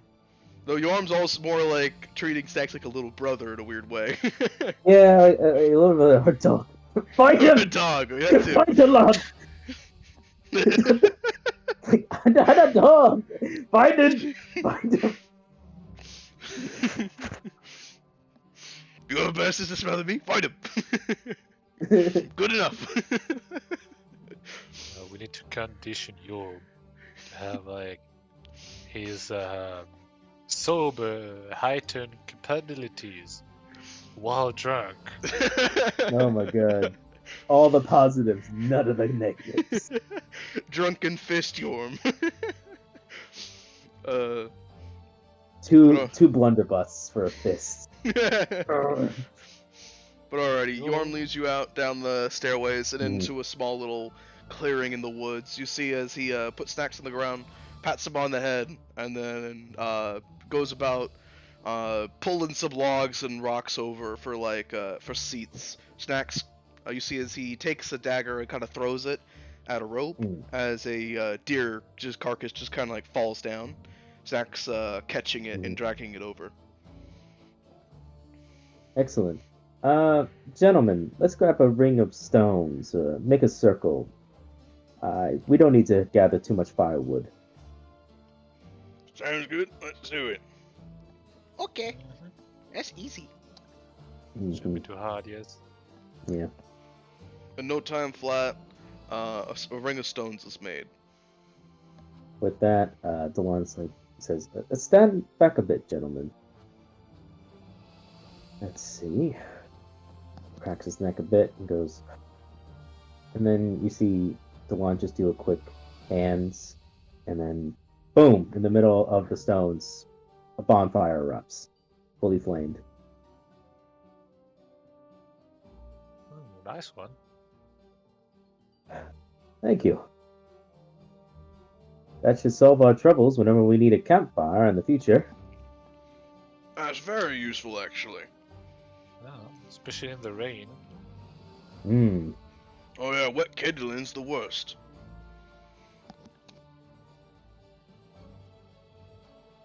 God, I would have given almost anything to have this when I first left King's Landing. The rains in Gloucester could be intense some nights. Oh aye. If you're in some of the areas of Gloucester and it's raining, can't see 5 feet in front of your face. Especially in lands you weren't allowed to hunt in. It's always hard keeping track on which ones in which territory. I can't tell you the amount of deer I had to let go because they went into another dwarf's territory. That's the way of it in Gloucester. If you found a local lord in somewhere in the forest, which local lords in Gloucester quite frequently hunt on their own property, you could probably ask one if he were allowed to. Maybe he might like you and say yes, he might tell you no, might charge you a little bit. Truth be told, I had no coin at the time, and I didn't feel I had the honor to ask such a thing. Fair enough, though. Personally, don't hurt to ask. You get told no. It's like going to a tavern, you get thrown out, you just go to another tavern. You keep track of the ones you get thrown out of, and that way, you don't show up the one you're forbidden to be in, and you actually keep tabs on all the taverns in the area, so you never get too drunk in the one that you're on good terms with. Because if you run out of taverns, that's a big problem. You gotta go on an even farther trip just to get some booze. Or you open your own tavern. You never have that problem again.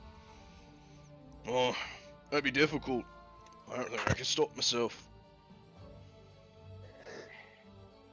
Conflict of interest sampling the wares, you know.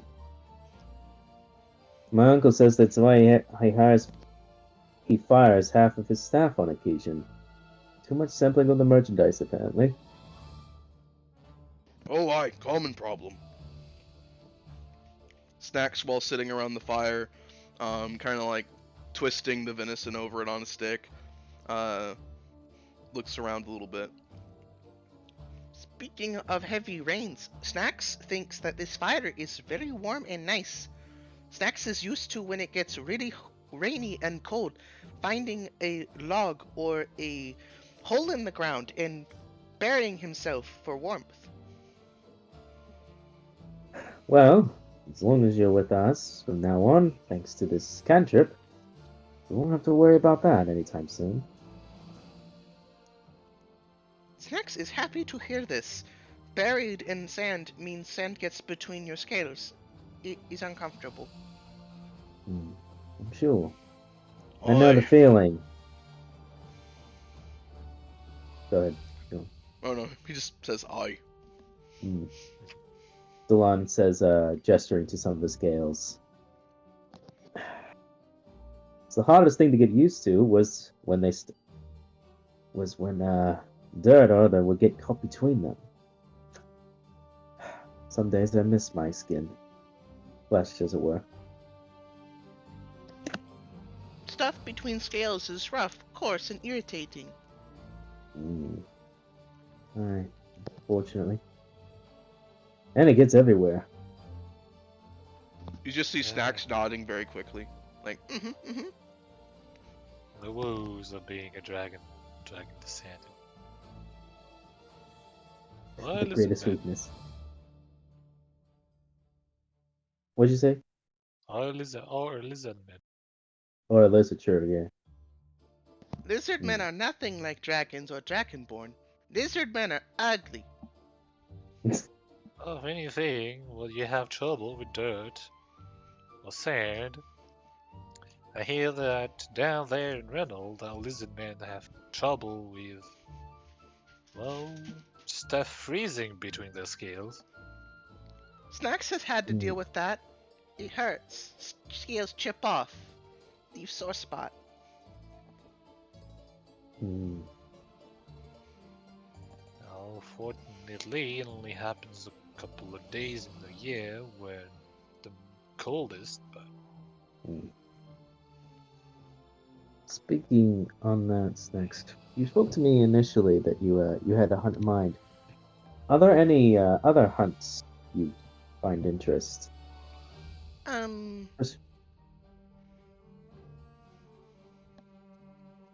In this area, no.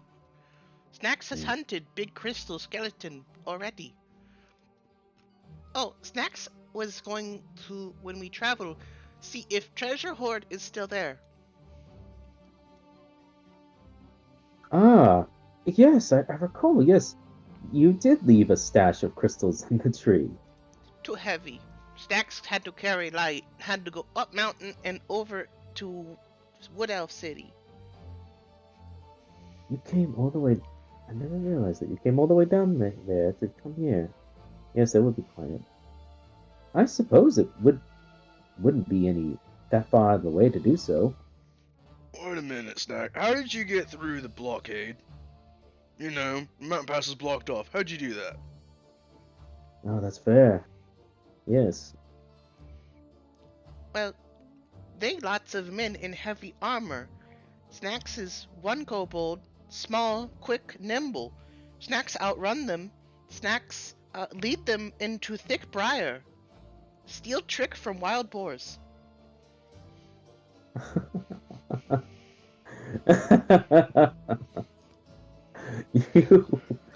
you ran through and tricked them into. Snacks is very nimble. I'm surprised you just didn't just sneak past all of them. When it's easier for someone alone like you, small, to Snacks do that. tried, but Snacks was caught. Snacks had to run. Outnumbered by pack animals. You know, that's pretty smart of you, Snacks.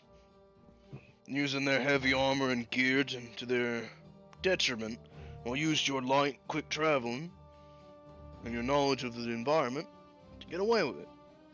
It's pretty smart. Snacks Why, just yo. thought it made the most sense at the time. Hmm. If wild boar do it, Snacks smaller than wild boar. Snacks get cut lot by brambles, but Snacks alive. Why, yo, I think that's the first compliment you've given, Snacks. Well, it's true. That was very resourceful. I mean, credit due, credit where It's credit due. is due. Alright. Speaking of credit, Zelon's gonna glance to the golem. I see you finally made your golden, old sport. Mm-hmm. As Well, you say it's this, not you gold. see the golem give you a salute. Zelon It's gives not, a suit back.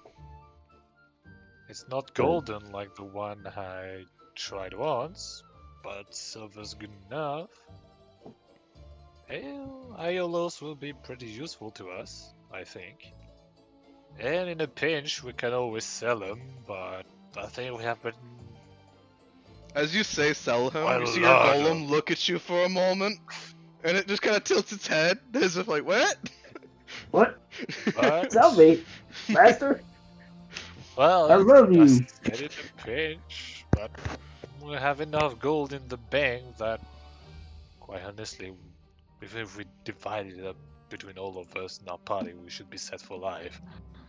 But yes, he's here with us. Well, for now, he's on still a bit featureless, and he's only wearing my robes. But I can make Mhm. more of him.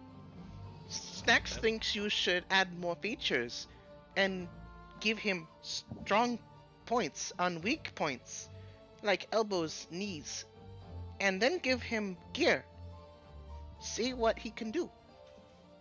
oh, I wasn't planning on having him fight. More be an aid to us, like watching over the cart or Ah, the Snacks inventory. understand that. But Snacks still yes, think you should give him gear and armaments just in case, though. Snacks well, seems to be able to tell that you guys get in lots of trouble. we'll worry about it when we have to worry about it. But for now, I think giving him a face would do nicely.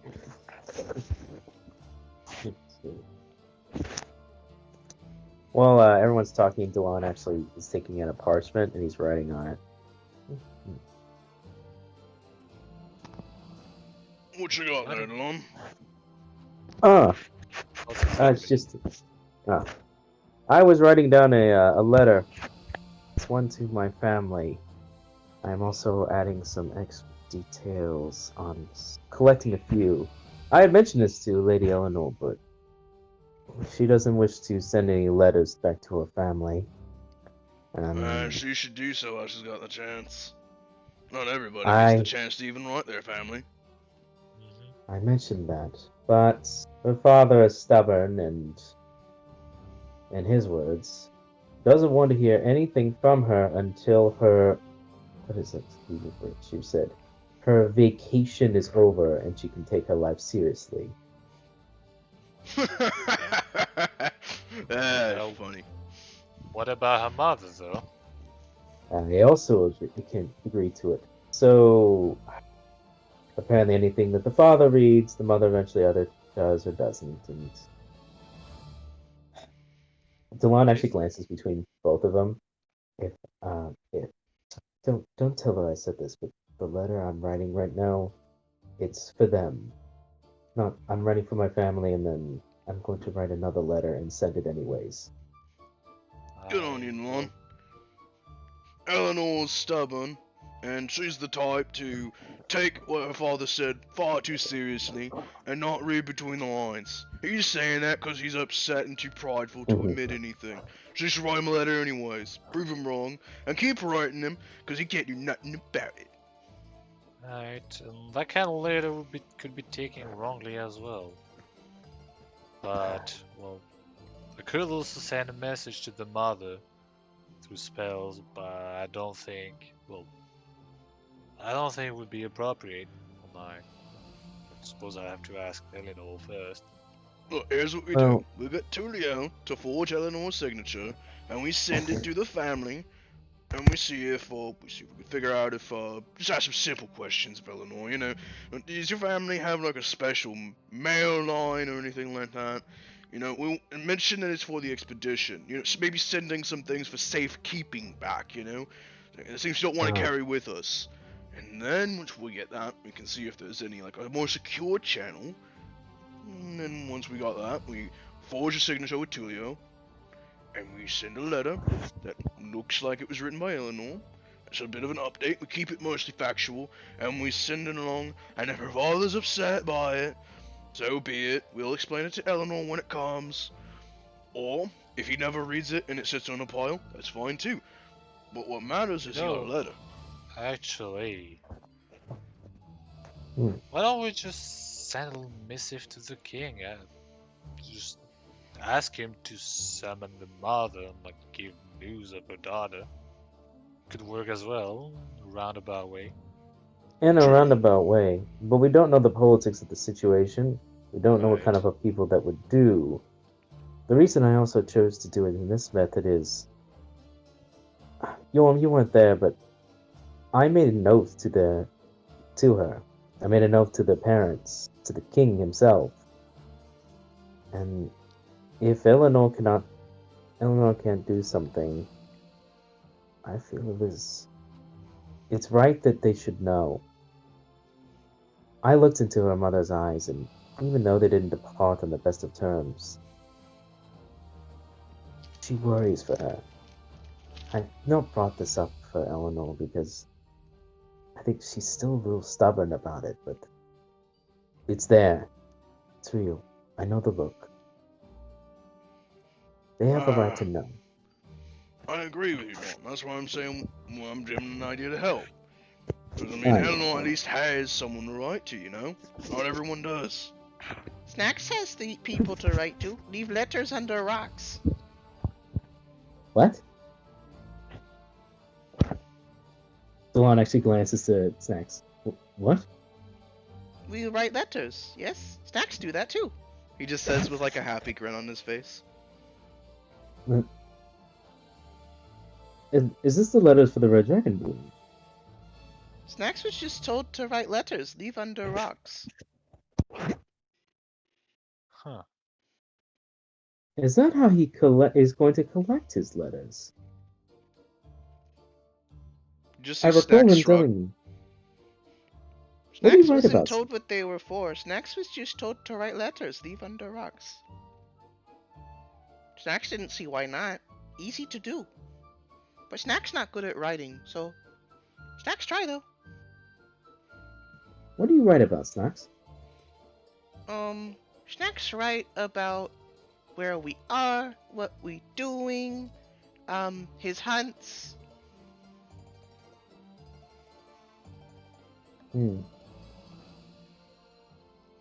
Status I of see. camp, stuff like that. Ah, so you write. It's like, of course, you're writing sit reps.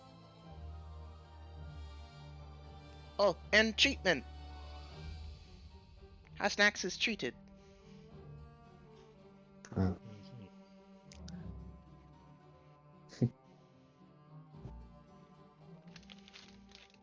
Well, Well, so long as York you got- doesn't get too rough, should be fine, right? Hey, Agreed. he's a perfectly capable hunter on his own right. Not gonna get too rough with him. No more than the rangers back home. Come on, what's Speaking being of- thrown into a literal pool of booze? Come on, Snacks. That's gonna be you one day. We're gonna gather you up, we're gonna toss you in a pool of booze. And we're gonna throw watermelons at you. Why? Cause it's a rite of passage, Snacks. It's done. That's It's a what's waste been of done. booze and melons. Well, you think No, it's we a don't. We eat them waste. later. Booze and dirty melon. Snacks don't get it. Yet, Go ahead. get it yet. But no, I agree with you that well, Unless you have a few block of incenses, an altar, and a way to make fire, then yes, I suppose I could ride in my family. I think that'd be good. You don't.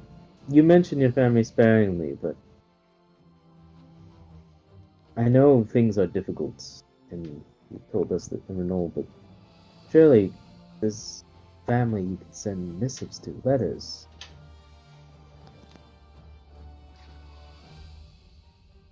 Just look at you and say, I love to write to them. I truly do, but they're not there anymore. Well, no, it's not entirely true.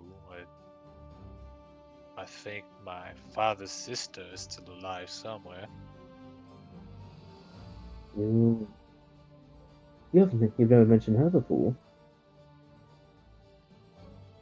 Because I had no reason to or intention of. It's complicated. Solana puts his pen down.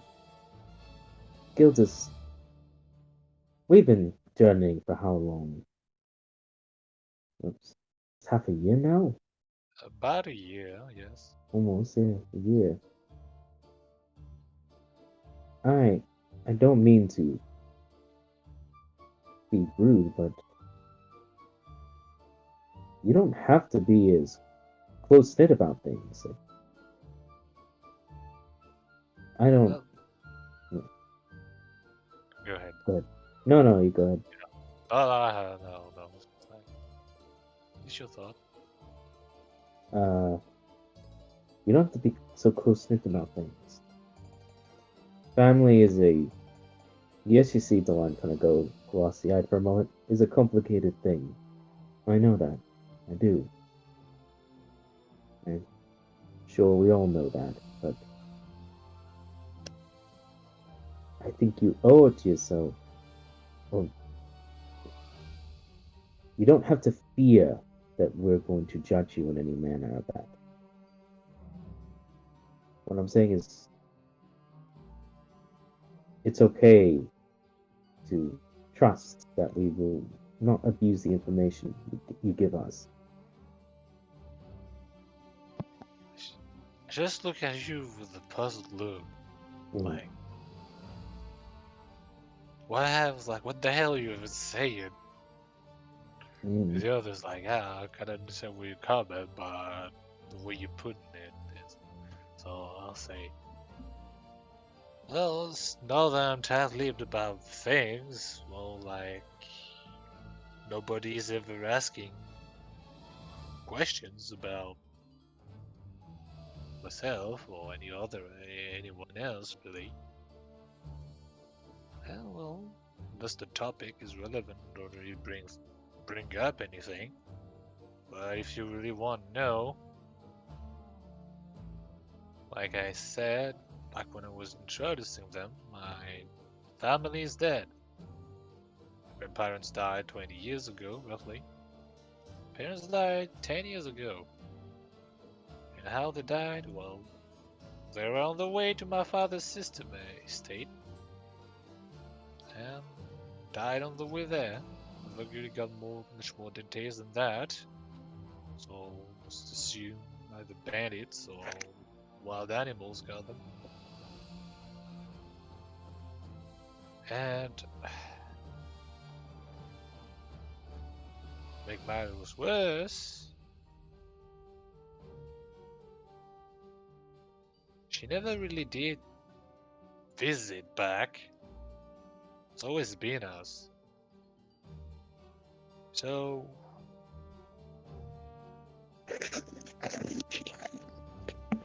considering I've never really seen her that many times. I think the last time was 25 years ago, roughly. That my parents just, only the only one visiting now. That led to their death. You can probably guess how I feel about her. You'd think after they were gone, she would at least bother come and see me and see how I was holding up. Yet, Sometimes people feel personally responsible. I don't know. I mean, that's why I say it's complicated because, I vaguely remember her. Also know roughly how she is and why she ever left us from Renwell to Glocasta. I don't think that's really good excuse not to never just do anything. But You know, it's not a good excuse to not write a letter to your last remaining family member. A petty grudge and misplaced judgment. I Don't mean to sound harsh, Jonas, but I wouldn't be a friend if I wasn't honest with you. no, I know you all. It's just out of the blue like that. I don't know. What would I even tell her? What would I even write? Write whatever you feel like. I mean, if I If it wrote shows up, whatever it'll I be a felt like, surprise. if I wrote whatever I felt like, whatever was in my mind at the time, wouldn't it be a pretty letter? I say. Don't antagonize the poor woman. Just be friendly. You can antagonize her when you see her in person eventually. If she's anything like you, Gilnos, I'm sure in person's the best place to antagonize her. And at some point, in the middle, that antagonism might reach understanding. Oh, But in the letter, you should be nice, though. well, if anything, she's nothing like me. But I'll think about it, I suppose. You should. And I agree with you.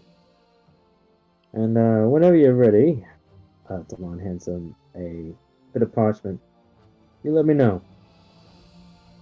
I'm going to hand all these letters in Mysterium before we leave. No need to hand me any parchment, Malone. I ain't gonna be writing any letters. No? Nah, no point. Ain't no one to send them to. You don't talk a lot about your family, well. You talk about your fathers and some aspects, but you don't talk of home much. Not until recently. See as Yorma pulls out his elvish hand axe and carves a sliver of venison off the deer carcass that's over the fire. He tosses it in his mouth and chews on it, chasing it down with some wine.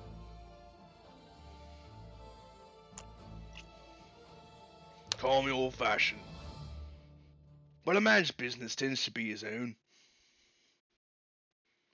If he tells it to you, there's a reason.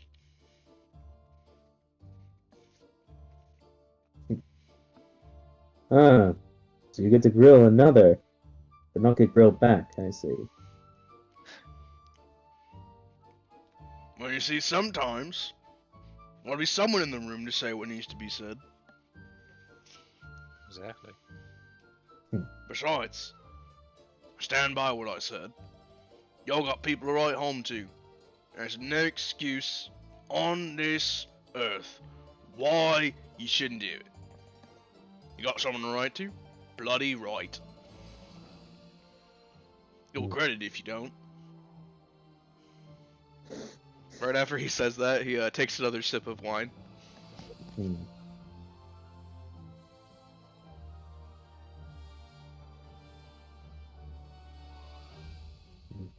Yeah, well, this is that kind of meeting. I'll say that. Well, if you got any questions about me, well, ask away. Me as well. Let's see. Questions about this.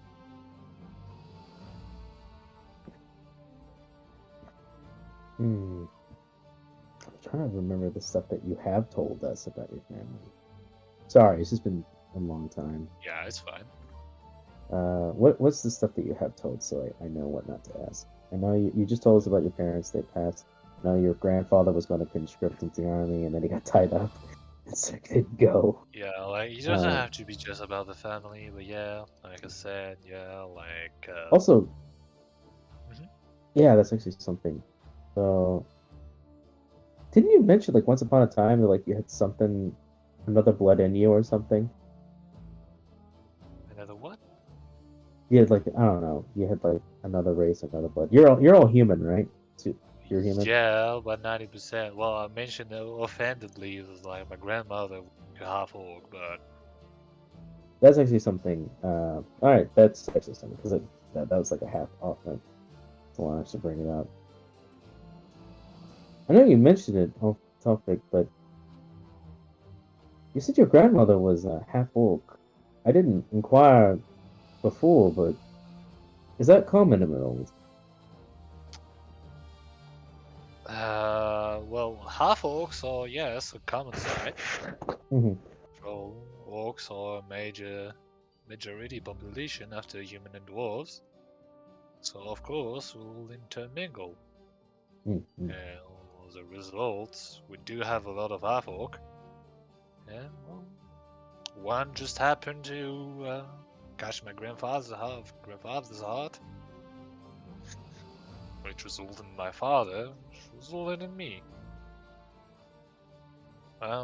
Incidentally, well,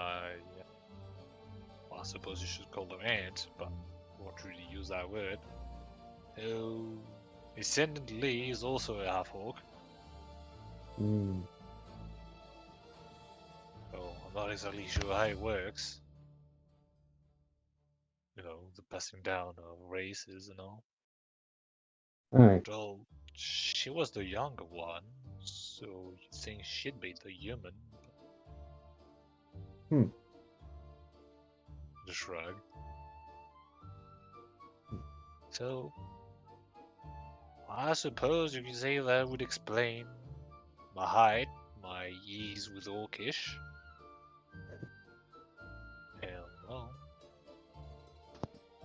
actually my character, because I was from a grandfather, but Oh.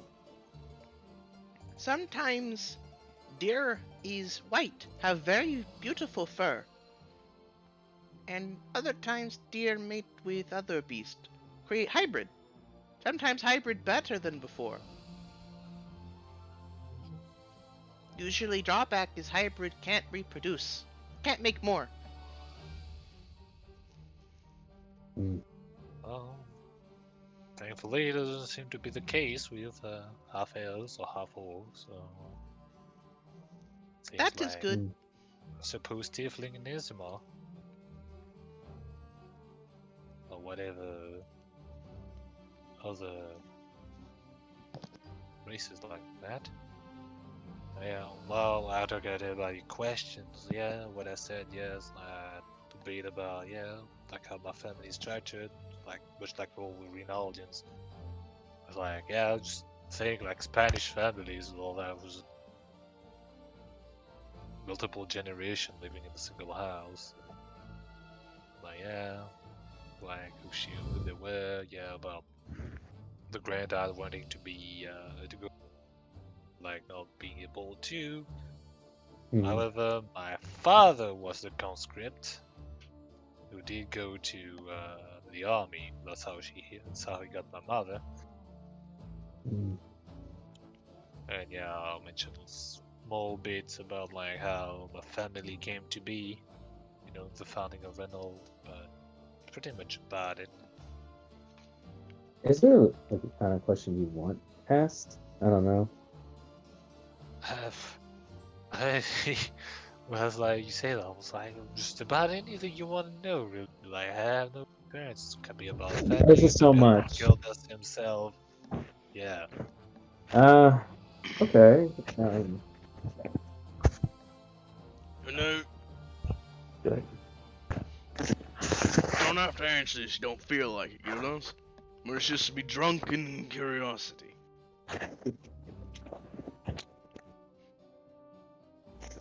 You mentioned before that you had problems back home, and you seem to resent your lord. Might I ask why? What happened? I know you went over it briefly. I'm curious, more information. What could you have learned, and as what would be a reason why you'd be kicked out?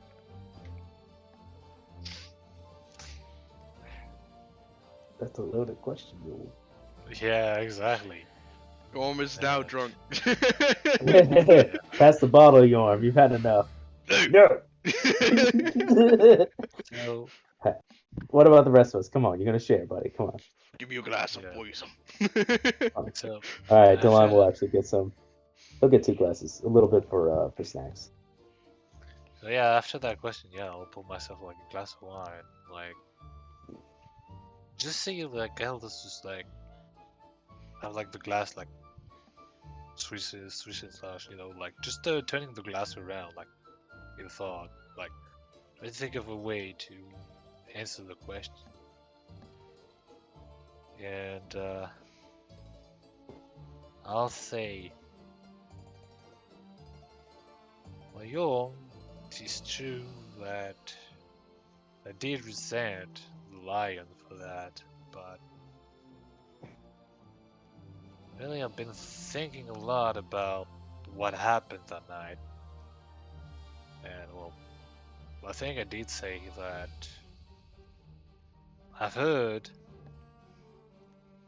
something at the time that I should not have heard.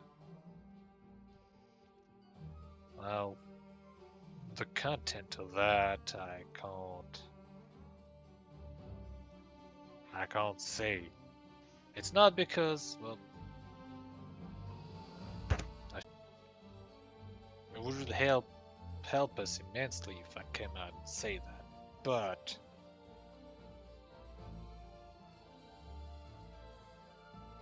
thinking about it,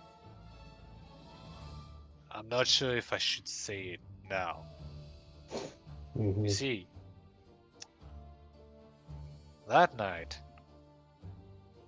I had the lion in his entourage within my mansion, within my estate, my house. That also includes his advisor, who is known by many as an oracle. And as well know, that kind of person, an oracle, a seer, knows certain things about the future. So, we'll look back at the event and where I'm at right now. Just been thinking about what if it was all on purpose, What if they made me hear that, and well, to hope that it would snowball into something, which is why I was exiled instead of executed. Which is why,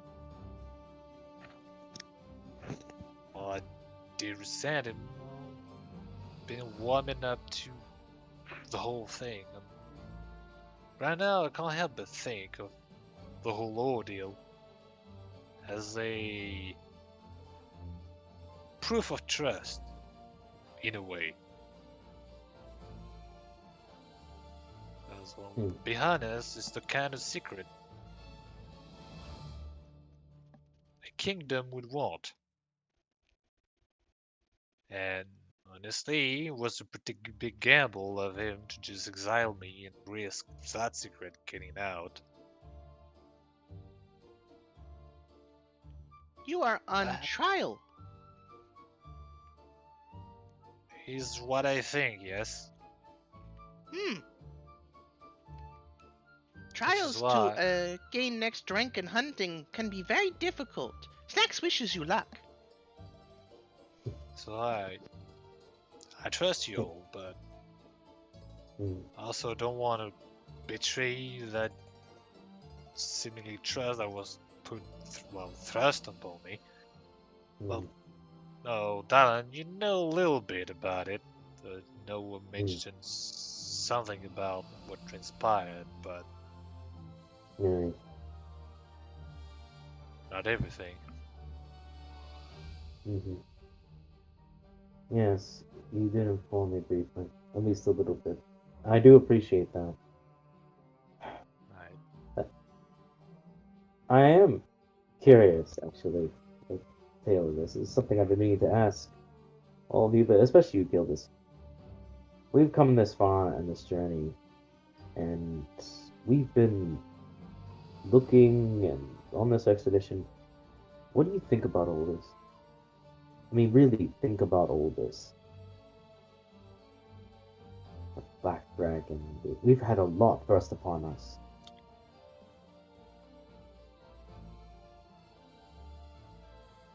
But you've been very quiet on this. And you've said your pieces here and there, but I want to know what the champion of Bridget, what the man thinks.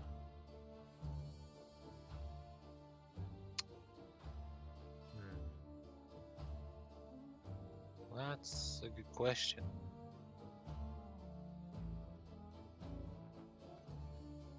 Because really, I said my piece in the heat of the moment about what had happened recently, but never really stopped to think about the whole.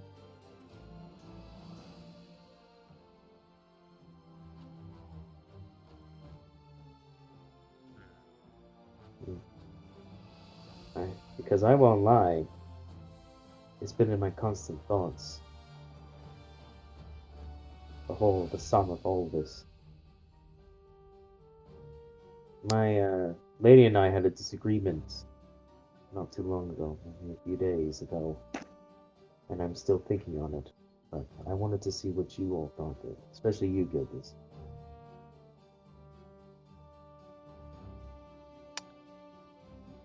I I think my biggest thought about it is that it's hard for me to say like what I think about it because at the moment there's nothing I can do about it. Hmm. Is the thing. Which is why I'm quite content to just go about and bring Bridget's power back to her, Mm-hmm. as well as Ophelia's, and continue Eleanor's expedition as well. Well, as we do it, as we go along, we'll naturally get what it is that, well, I don't know.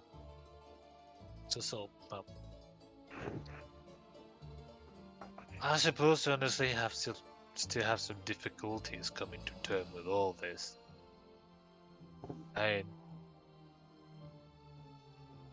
I'm just, you know, looking back on all this. I'm just a Rinaldian smith, was exiled, was bordering on despair until my family's patron, extended a hand and saved me from that.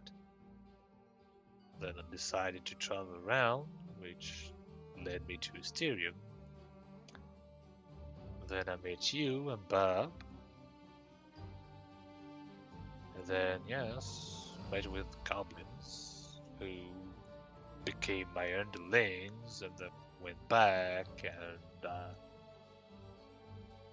I slept with the kind of woman that led us here and then traveled through all those countries and now I'm a war chief. I'm actually the champion of Bridget.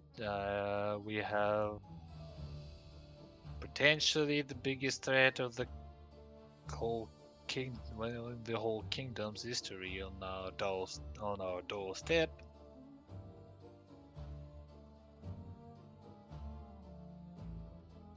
So yes, all this happened in less than a single year.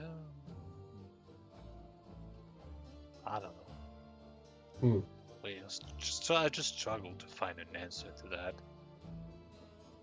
That's fair. There's no shame in that.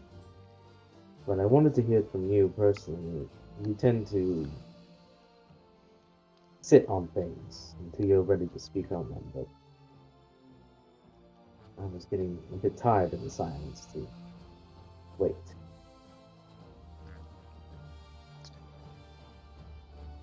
It's just that perhaps to me, when I think about the Black Dragon, I'll think of it as a more distant threat, Mhm. and I suppose I'm more focused on what happens between all our kingdoms and countries. Hmm. Such as, well, the Savage Lands of King's Landing, but for instance, or what may be happening in the Land of Monsters at the moment. Well, we do need to go back to it. Maybe Right. to mention as such. Right. I mean, I've had reports from my goblins as well as Mhm. some words from the High Priestess, but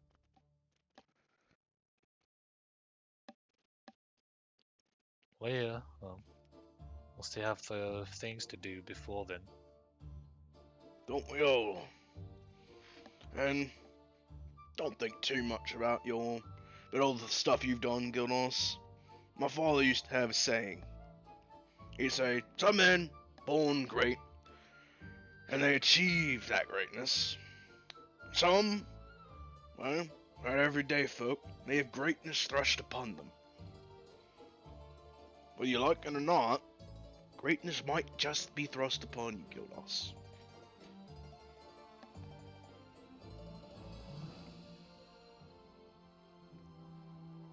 Hmm. I mean, pretty sure it already has, in a way, but Those that are not great can be great? Snacks just thought if you were garbage, you stuck as garbage. Very difficult not to be. Some creatures are just better hunters than others. Depends on the work, depends on what you utilize. There are many ways to make a living, young snacks. Many, many ways. You'd be wise to understand that it's not as simple as what is better and what is worse. There are many Hmm. avenues one can take to become stronger. Yes, but it is also foolish for mouse to think that it can out-hunt and out-predator something like a lion. Mm, mm. Mice can't kill a lion. Lion eat many, many, many mice if it wants to. Aye, Snacks and is yet, like mouse. hmm, and yet, if I recall, there is a King's Landing story about a lion with a thorn in its paw, saved only by a mouse. Hmm. Lion ate mouse afterwards for troublesome, correct? No, the mouse was respected. Hmm. Strange that lion could not resisted eating mouse. Most lions are lazy, but when food in front of them, eat it. but you have to remember it's a story. Had the lion eaten the mouse, I'm pretty sure the story would have it that the lion would choke on the mouse and some sort of divine retribution. Hmm. Lion should have After chewed all, more thoroughly. you don't just kill somebody who just saved you. Snacks has seen it before. Doesn't make it right. Exactly. No, but some do just do that. Mm, Snacks don't agree yeah. with it. It's rather rude. Mm, mm. But some do just do it.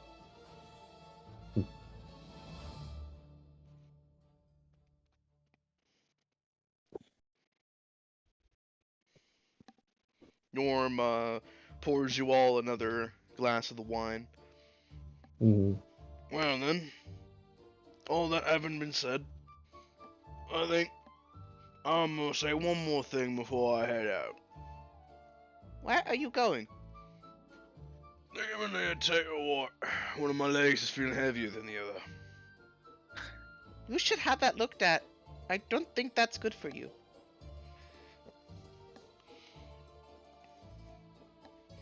Thanks, Snacks.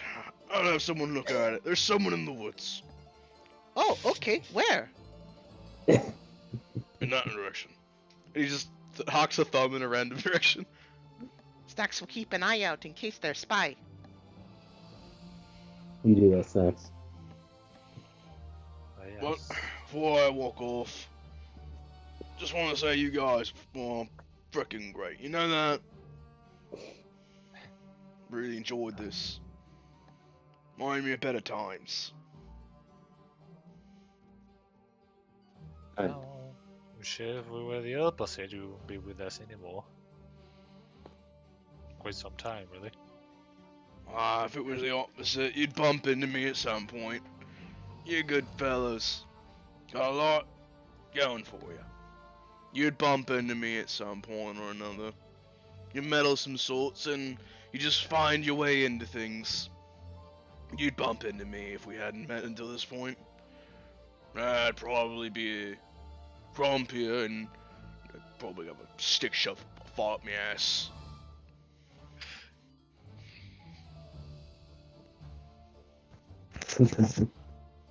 But we appreciate your company as well. Your Alright. You're a good man. Hey, I try to be. Norm claps both of you on the shoulder, walks over and pats Snacks on the head. Why don't you remind me when we get to Gloucester in case I forget? I'm gonna ask you guys a question when we get there, alright? Alright. I'll do so. Thank you. She is, Yorm is walking off with the bottle into the woods. The person you said were gonna look at it is that way. I'm well aware. See, there's a lot of traps in that direction. Taking the long way around. Oh, okay. Good luck.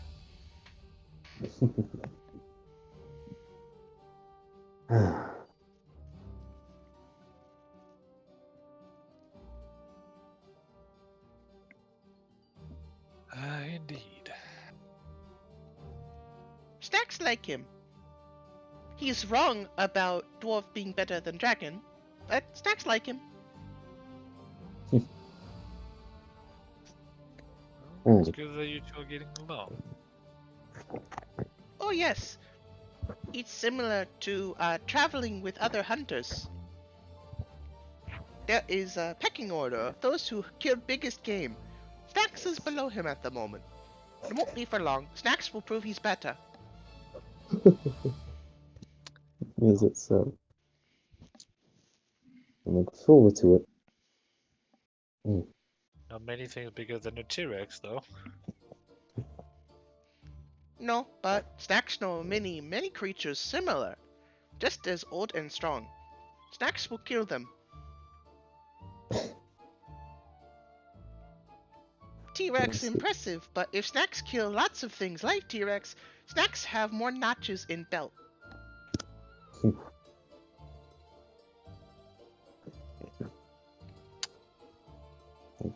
Well, we look forward to it all the same, then. And, you too, Gilbus. I don't say this much, but if you ever need to talk about anything, feel free to do so.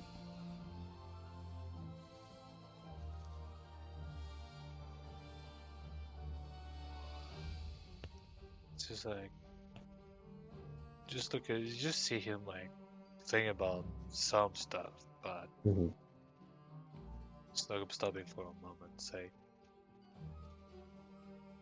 when the time comes, yes, I'll I'll be seeking you out. Till then, I'll Mm. think about some things. You should. And whenever you figured out what you're going to write in that letter, uh, let me know so we can mail it out. Until then, I'll work on the Eleanor letter in my spare time. If I slide it among my family's letter, I don't think she'll notice. Well, until she inspects everything, because she feel like it. Who knows? Who knows? Well, like I'll be keeping her very busy tomorrow, so just use that time to send those letters. Good. Then you can just say bye Then later on. Who knows? yeah.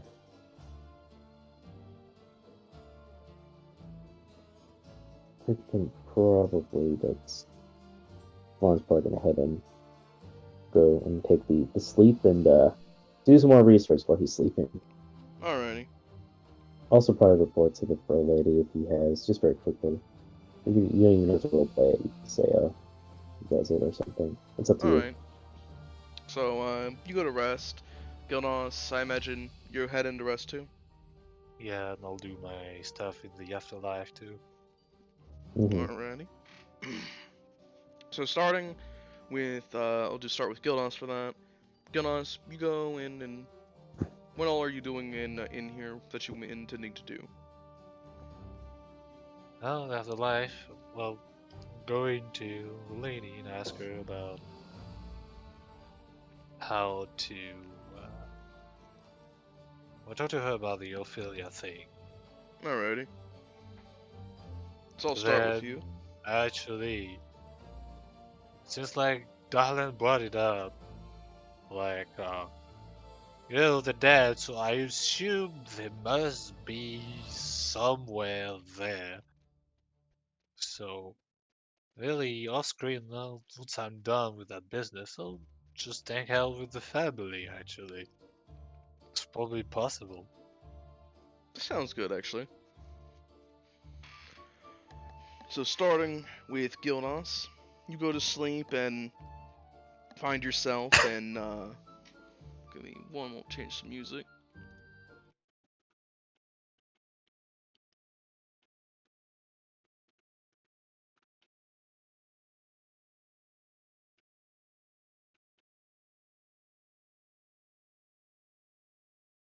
Let's see here.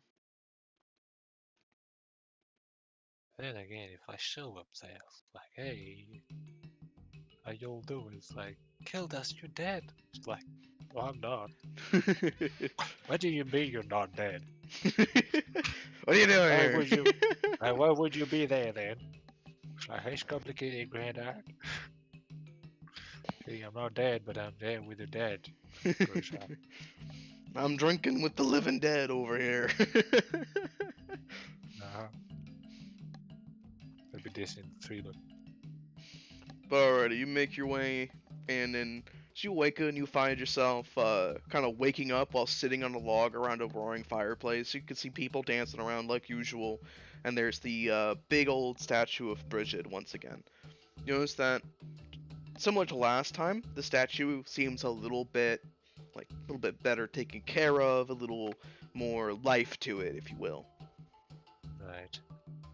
Well, my first thought will be this. I can't believe I actually made it. I thought I could only be brought here, not that I could go there if I wanted. Which is kind of true, like all the time I was brought there, it's like the first time I actually willed myself there. Mm. Like I don't know how I did it, but which is well, yeah, actually, I ask her about that. Like I've forgotten that I wanted to know how it worked. Like, yeah, there's more to talk about. But yeah, after that, I'll, like usual, make my way to the statue. Alrighty, you make your way towards the With no statue. respect. You find that somebody passes you a drink as you go. They kind of clap you on the shoulder, You're like, "Hey, welcome back," kind of a thing. As you make your way forwards towards the statue, the sounds of the fire behind you kind of like become pleasant ambiance.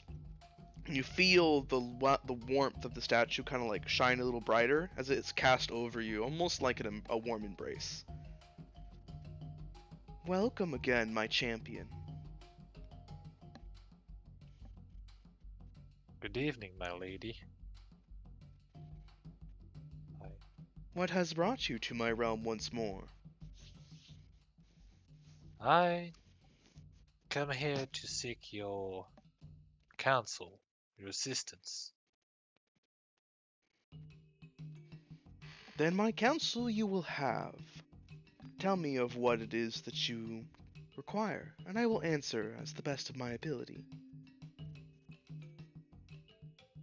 Well, you already know my companion, Ophelia Nightfield. And, you see, as a party, we have come to the conclusion that if we are to bring her back, or essentially help her in her endeavor, we have to find her artifacts, which have been distributed amongst churches around Keynes. And it seems our first target might be a church in Nebulum. However, last a week and a half ago, in the city of Lunaria,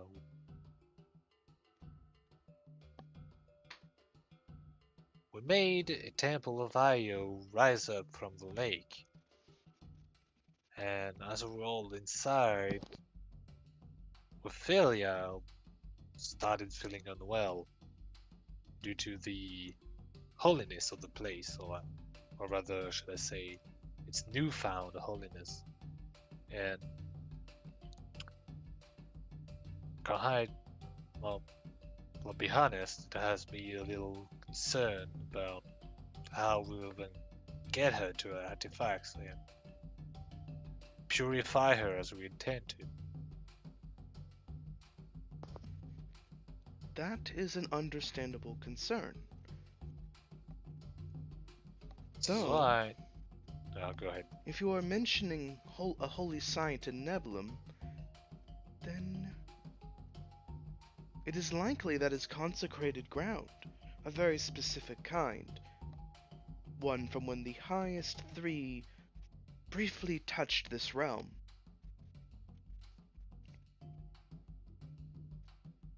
If Yes. Ophelia is worthy, then there should be no harm to her upon stepping upon such ground.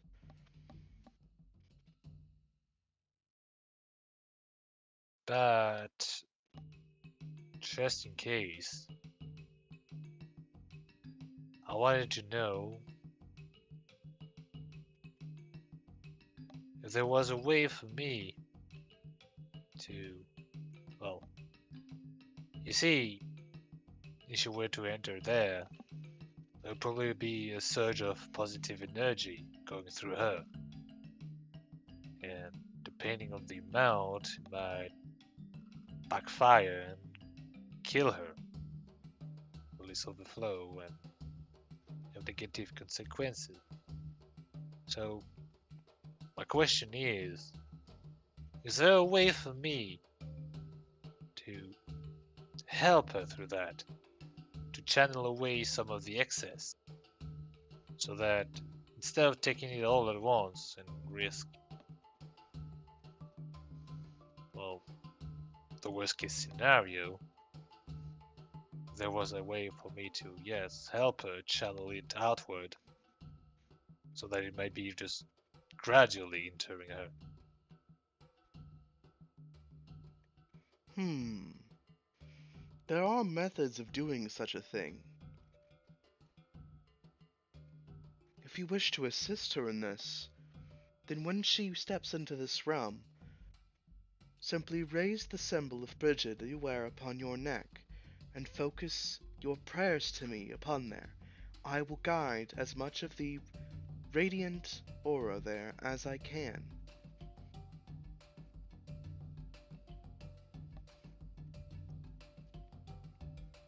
Think about it. Like, see all the things about it. She thinks, like, it's that easy. But then, yeah, look back and say, that's all I need to do, then I'll do just that. Thank you. Of course. And it is no easy feat, channeling or even moving such divinity from the highest three is incredibly difficult. It is only easy, as you say, due to the fact that you are my champion, and you hold a relic of myself. I mean, just knowing it's possible is enough. Really, I mean, hold on, I need to check something back. It's like, yeah, the big three. It's like, yeah, was I one of the three? And then, where's the damn handout? I had it open, like, It's yeah, there we under go. Pantheon, I believe. The Yeah. folder Pantheon. Oh, of course. Well, Phil is also a follower, of one of the big three, so suppose we could always gamble in the hope that the one Nebulim is of Ios, but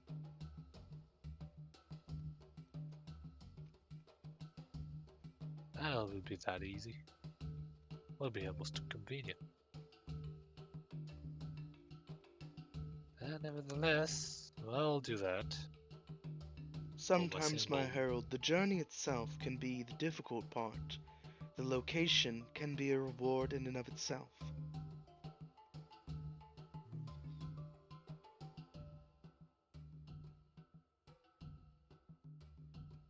Speaking of locations, though, about this realm I've been wandering. See, I can travel to there, not only from yourself bringing me there, but also myself bringing myself there. But I also know that this is the afterlife, where well, the soul of the dead gets brought to. So, might just be me worrying about nothing, but there's no lasting consequences to my travels there. No, my champion. You travel here as my champion. You are allowed such a privilege. You can think of this as a home away from home for you. Though, like any safe place, a place of relaxation and comfort, it should be used sparingly, for too much comfort leads one to a life of debauchery. Indeed. Oh, well, that's good to know. Oh, I won't abuse it. I mean, you already know that. I just wanted to make sure.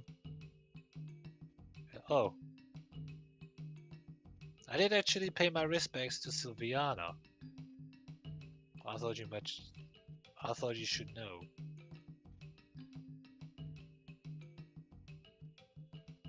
And also, yes, I wanted to ask. Did, did she happen to help with the landscaping? Out of curiosity.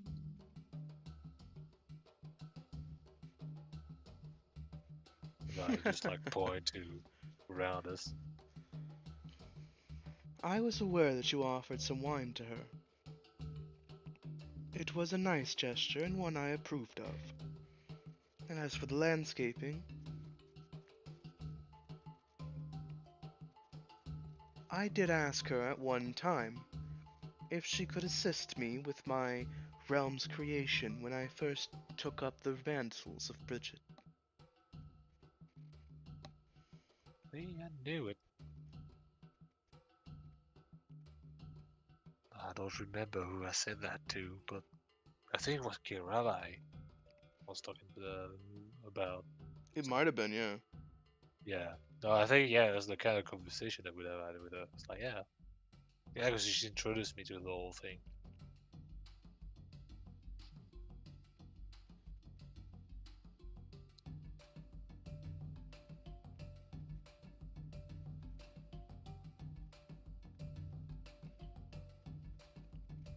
Yeah, I don't really have anything else I can ask at the moment.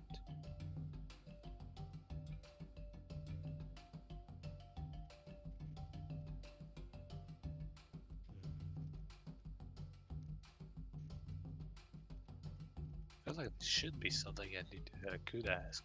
Well, that would be important to know. Drawing a blank. So, I'll just say all those question answers, though, I don't really have anything I could ask of you. I mean, there was plenty enough.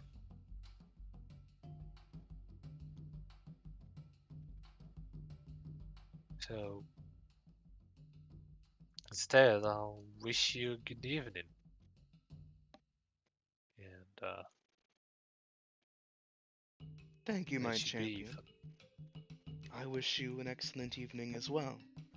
And if you wish to take part in some of the festivities, you are more than welcome. Well, one of my companions said I should write to my family. But, my family's there, aren't they? Perhaps I'll just go and see them instead. It would be a bit unorthodox, but I can ask them if they wish to visit you. They would be accommodating. If they are willing to see you, I could allow such a privileges. As a thank you for all of you have done and continue to do. Well, so long as you tell them I'm not dead. I can do that for you. Can't help but feel in her voice a weird, almost mischievous grin as she says Uh-huh. that.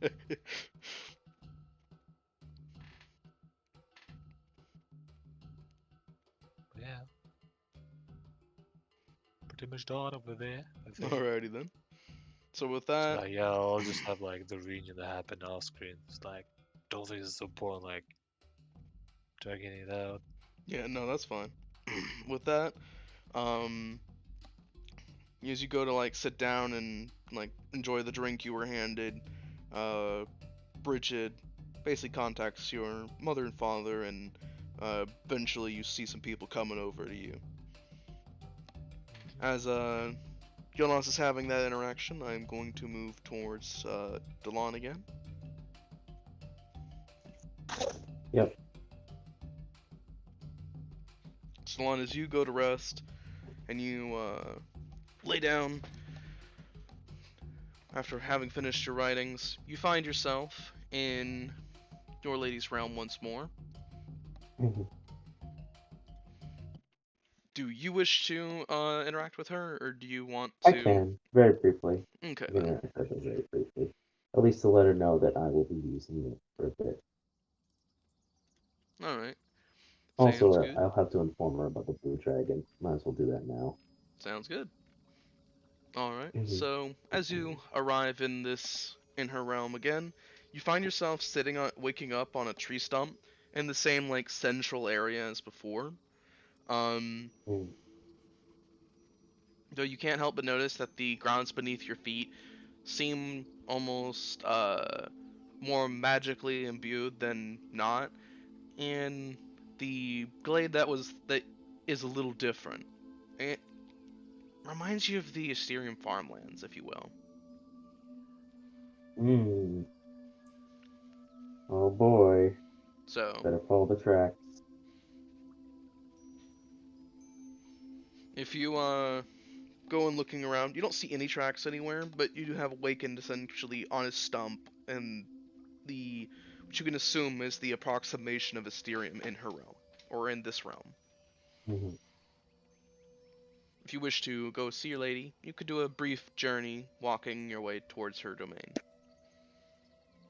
Sure. Might as well. Alrighty. So you go and walk in that direction. As you continue walking, you get there in no time at all. This place really does just allow you to travel from basically one end of the continent to the other in no time flat. Um, as you begin to arrive, stepping onto her grounds, um, you actually see as a tree is kind of like a tree branch is briefly pulled aside, and you see your lady step up from behind the tree. Ah, it is good to see you again, Delon. I was curious who Right. was walking within my realm. You did give me the privilege to do so. Yes, though I am surprised at how quickly you took up the chance to do so. I hope that you can use this realm effectively.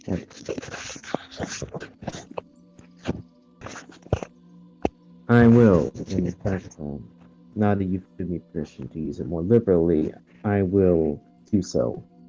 I can also briefly speak with you. I have spoken to the Blue Dragon, Truly, as so requested. quickly. You asked me to do something, I do it. How was the conversation with my brother? He was.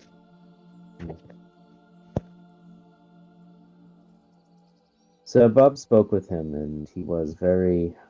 The moment the Black Dragon was mentioned, he became frightened,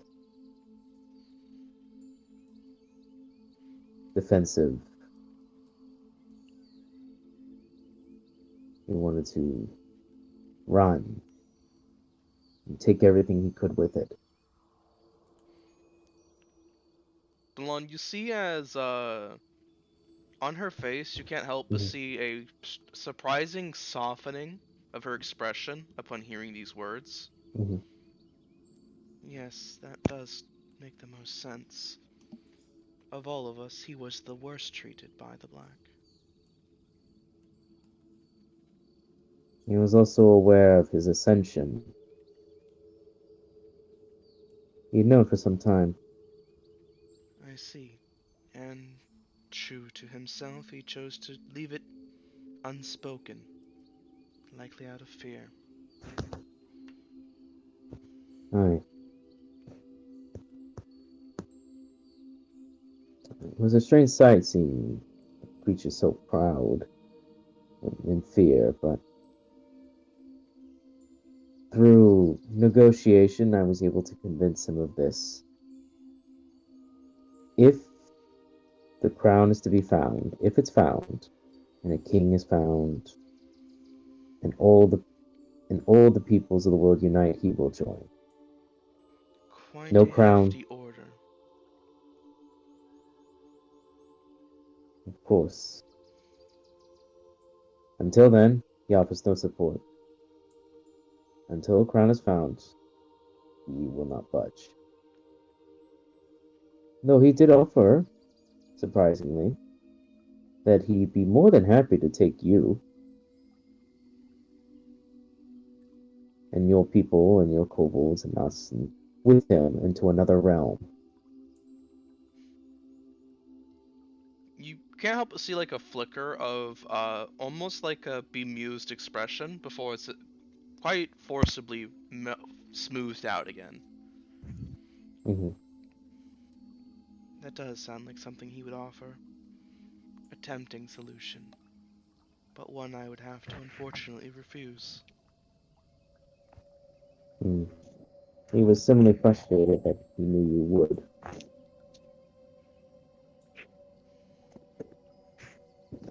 But he could remember this.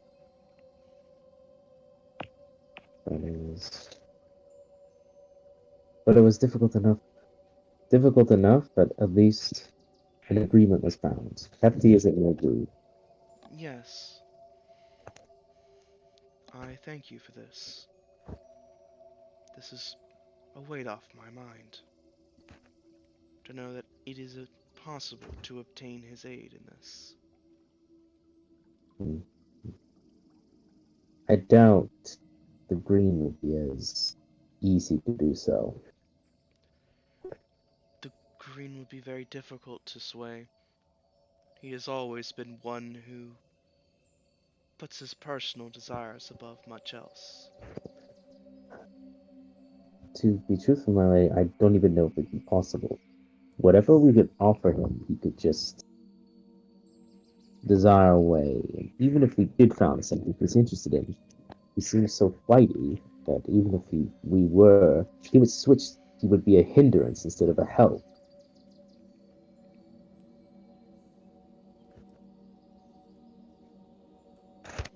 Yes, I believe that if we were to obtain the aid of perhaps my brother the Red, then the green might fall in line as well. Hmm.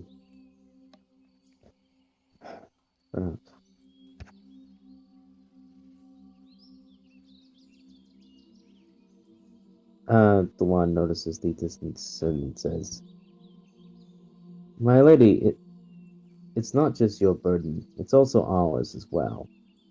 If we do nothing, even if we went and they agreed to the Blue Dragon's request, took the Lanacanes with us, there's still a world left for him, an old world left for him to conquer and become stronger."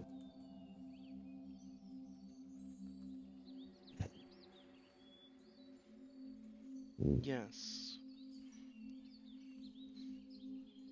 this is why the Blues plan would not work. I am surprised, though, you would not take the offer, though, if I may say so. Even knowing She this. gives you a. She briefly seems indignant at that, but she does Hmm. calm herself. Do you take me to be a coward then? Dawn actually tilts his head and like very much shakes his head. That's not what I. That's not what I. No, not at all. I'm. I'm surprised you wouldn't have taken it out of concern. I know you care for your kobolds and I know you care for your dragon balls and your people. If worst came to worst, I'm surprised you wouldn't have taken this offer just to take them off your hands. No, I wouldn't. It wouldn't truly be a safe place for them. And if something were to happen to me, they'd be lonely, terrified without myself. Hmm.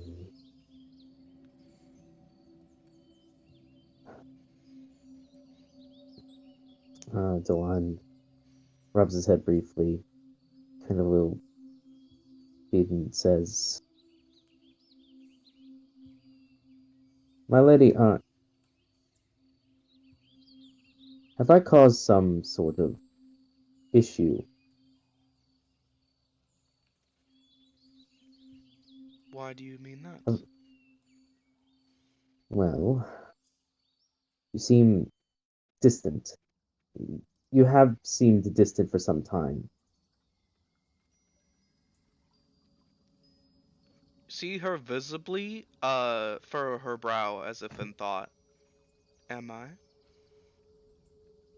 Well, yes, it was small at first, but I thought nothing of it. But look at the way you stand. You stand near, but if I may say so, you don't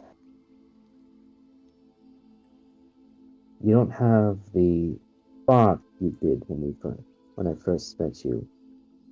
You seem so cold with me now. If I've done something to offend you, I meant no disrespect. I'm only trying to adhere to what I think is best and to work within the favors you've asked me to complete. My actions are cold to you. Hmm? What'd she say? She said curiously, my actions are cold to you. The one slowly nod. There's, if I may say so, a bit, yes.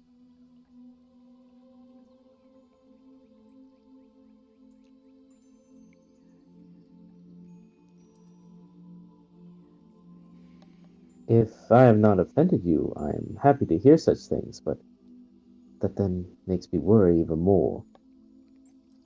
I No, know things are difficult now, but you have done no I such hate to things see. as offend me.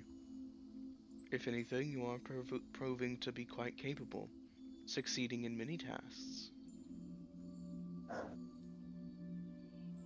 And that relieves me. I just didn't want you to think that. I just didn't want you to feel that I know things are difficult now, but we can stand against it. I know a lot is on your mind, but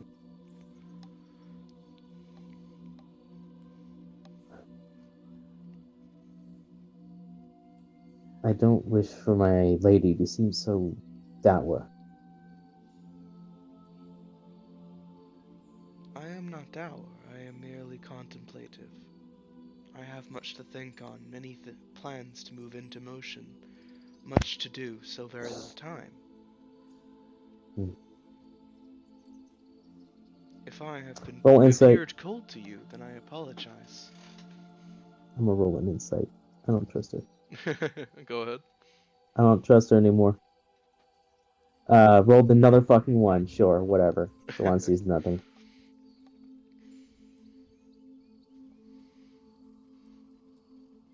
According to everything's alright with the lawn land. I'd say that you maybe can feel like she's might be holding back something, but you don't have any idea what it could be. Mm-hmm.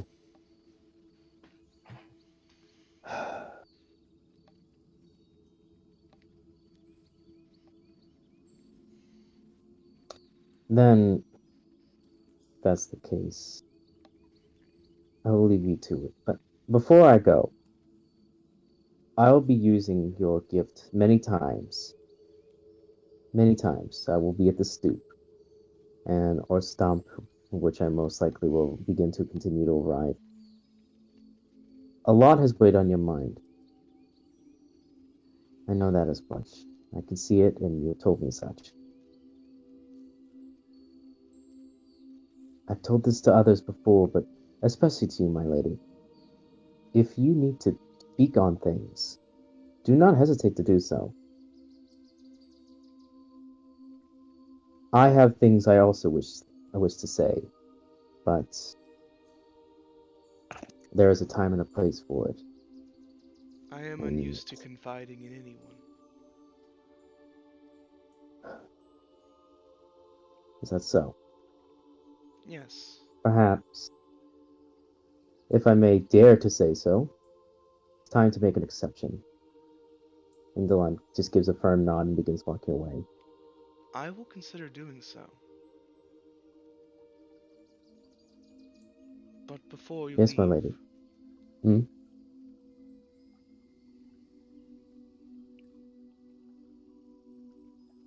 I do wish to apologize for my behavior the last time we met. It was ill-fitting of your commanding officer.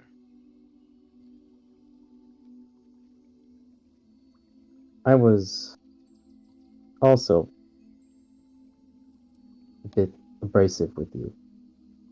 I let my emotions get the best of me, and I apologize.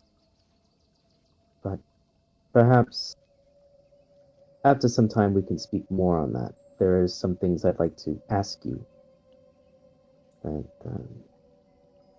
I would like some more time to consider. She gives you a nod. If you believe it would be of assistance to us, then yes. Take as much time as you need. Mm-hmm. And when you have finished, you know how to reach me. I do. I'm Enjoy gonna walk this right room. now. Cool. And I will do some studying or whatever things I can do inside this realm. Alrighty. Unfortunately, I don't really have a lot of things. Like, I want to bring things into this realm, but I really can't, so I have to find some way to cheese with this realm Mm-hmm. with a few things. So, honestly, I'm just probably going to spend most of it is actually setting up a way that I can study or do other things here more often. Sounds good. As you Hmm. rest and you also spend some time studying some things in this realm, you don't see you see as your lady lingers for a little longer, simply observing you before she does wander off, heading back to her realm. Um, After your time in here, when you awaken, give me one moment.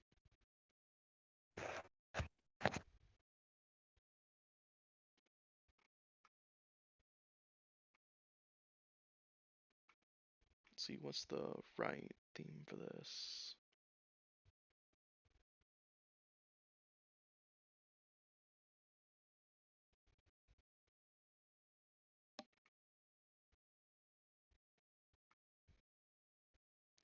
I'll just play this for a moment.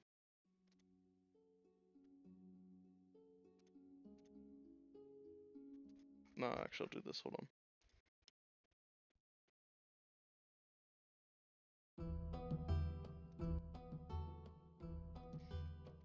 As you awaken in your room the next morning, Delon, you're actually awakened as you were resting in your lady's Hmm. realm when your paladin or your Templar training kicked in, and you were awoken as you felt something in your vicinity move, very near. As you awaken, Uh-oh. you find that your window is propped open. It's still dark, the sun has not risen. Um, the window is propped open just a little bit. It was not before, and there is something placed upon your windowsill. What the fuck? Okay. As you make your way over, Um, do you?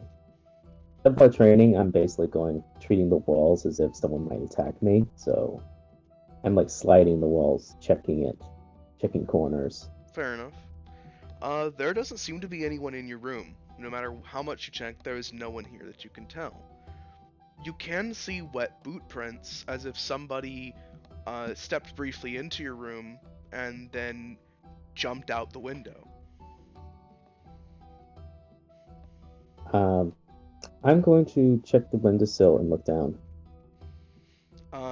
As you check the windowsill, you see that there is um, what was on your windowsill, which you couldn't quite see from your bed, is Hmm. a hilt of a dagger.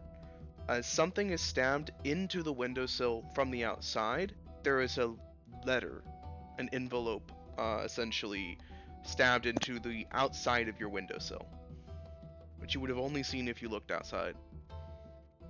Hmm. Okay. I will take the dagger and letter, I guess. As you look at it, it's a very simplistic, featureless letter. There's almost no sign of who wrote it or where the parchment came from. Parchment is not especially good quality. It's also not terrible quality. It's just middling. It's as common Hmm. parchment as anyone would buy at the stalls. Hmm.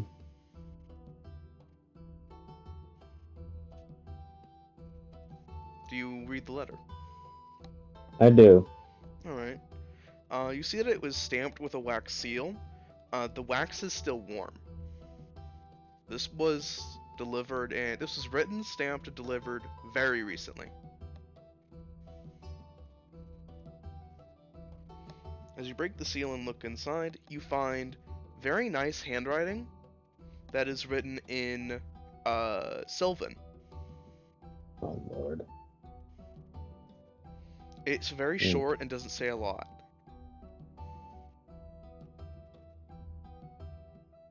It says, find me in the Cantankerous Bard. Hmm.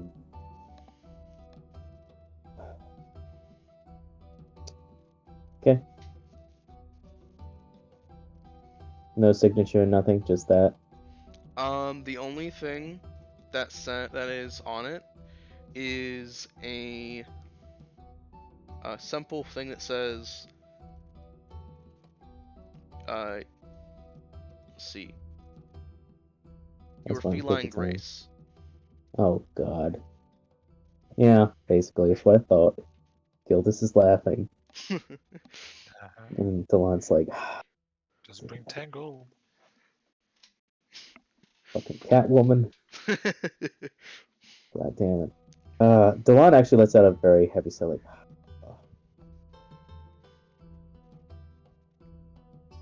so it was fine. So he's gonna close back the windowsill. He's going to latch it now. The funny thing is that you know that it was latched last night, so she somehow unlatched it from the outside and climbed the tower from the outside too. Yeah, like goddamn, girl. Like what the hell? All right, what time is it now? The sun hasn't risen yet, so it's before dawn essentially. Just barely before dawn. She would have come here quite early to beat all that. If you do look around, you find that the wet boot prints go to your pack, and some food, as well as some gold, seems to have been deposited in your pack. I am specifically going to collect it and separate it. Fair enough. Yeah, you find a leg of lamb wrapped in parchment, as well as about 15 gold.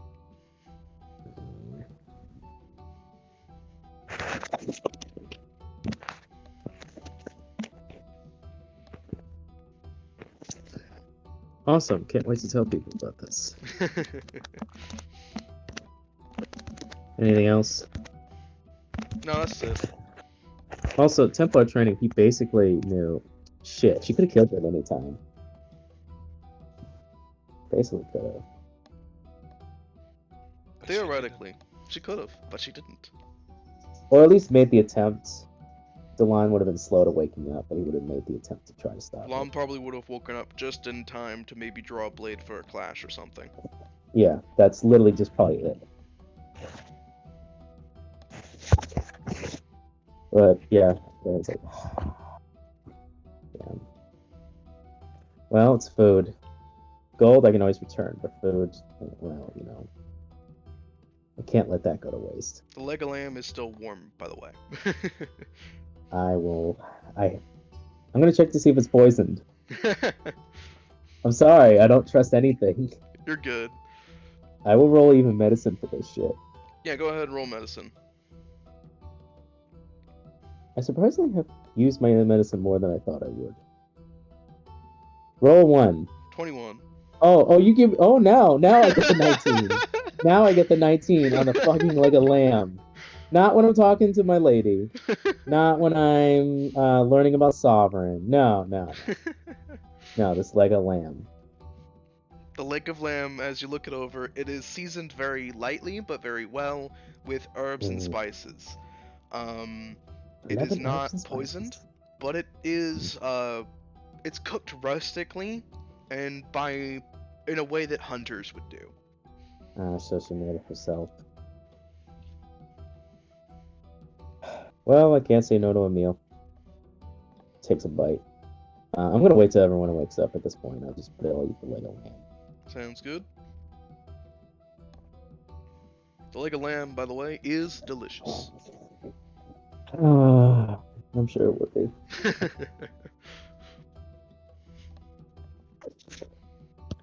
Alrighty, so you wait while eating lamb a little bit as morning strikes.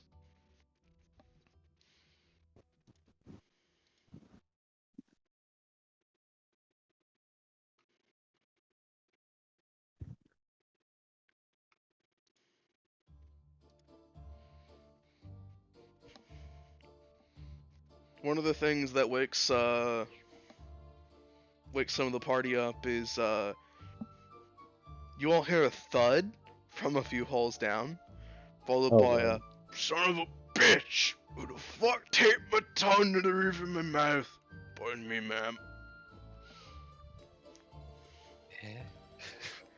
Yorm went out to go take a old piss and he basically fell asleep outside. He's stumbling back home. Oh, Beholder, lady, to be let him in. the Beholder's got no hands. But they can't. I think they have telekinesis. There's also another reason why Delon might also get Mage Hand. It's like lift his fat ass up. You and Gildas just lift him up as we're walking side by side, without actually having to do it. But Mage the Hand can't hand lift that much can't weight. carry more than 10 pounds. Like, No, like, Hey, dwarves weigh like Yorm is a 200. dwarf. I'm not fat. I'm stocky. Big Yeah, bird. he's like road. 300 pounds full muscle. Oh, dwarvish muscle. We're a hardy stock like that. Yeah, Delon is suppose actually we'll help out. Delon is up, so I'll head out. Yeah. I'll probably head out at the same time, looking at what he like. You see, Yorm is grabbing the side of his head a little bit, and he is currently talking to a golem that seems confused. Ma'am, I insist you take it. Delon's mostly woken up, so he's just gonna repeat. Yorm? Delon, which one of you tossed me in the dish last night? Now I've been on my fair share of drunken pranks, but you could have at least left me with my boots on. What takes a man's boots after tossing them in the dish? That's just rude. Delon glances down. Old sport, you went in the direction carrying a bottle of wine to go for a walk. No, I want you to take a piss. And now you find yourself with no boots, dirt, and talking to a golem. No offense. Let's get you a bath. That'll be fine. I just need a little bit of booze to sober me up. I think you've drank enough, my friend. Hey, those chaps I met in the ditch were great drinking buddies. Chaps. Yeah, a bunch of hunters.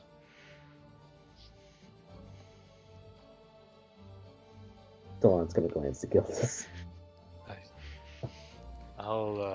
They gave me a lot of beer. Honestly, it was like, at this point, it was just like, Yeah. Like- Sober his ass up a bit. the hard way. Yeah. It's like, we'll just do it like silently. It's like the DBZ putting hand on head and then powering up.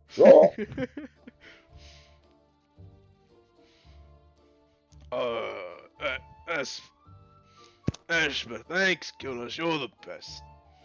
First you get me some real good quality sacred wine, and we go out for a great time, and then in the morning you abuse your divine powers to take care of my hangover. I wouldn't say abusing, and more like helping a friend in need. And you're in dire need of help at the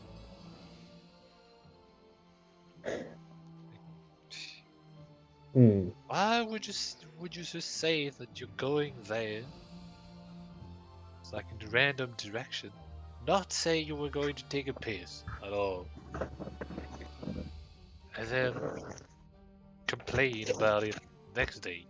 Like, At least I don't know. Next time, bring snacks with you. I mean, might not understand everything, but they can at least watch over you. Nah, I'm a bad influence on him. He didn't need to do the crazy shit me and those hunters did last night.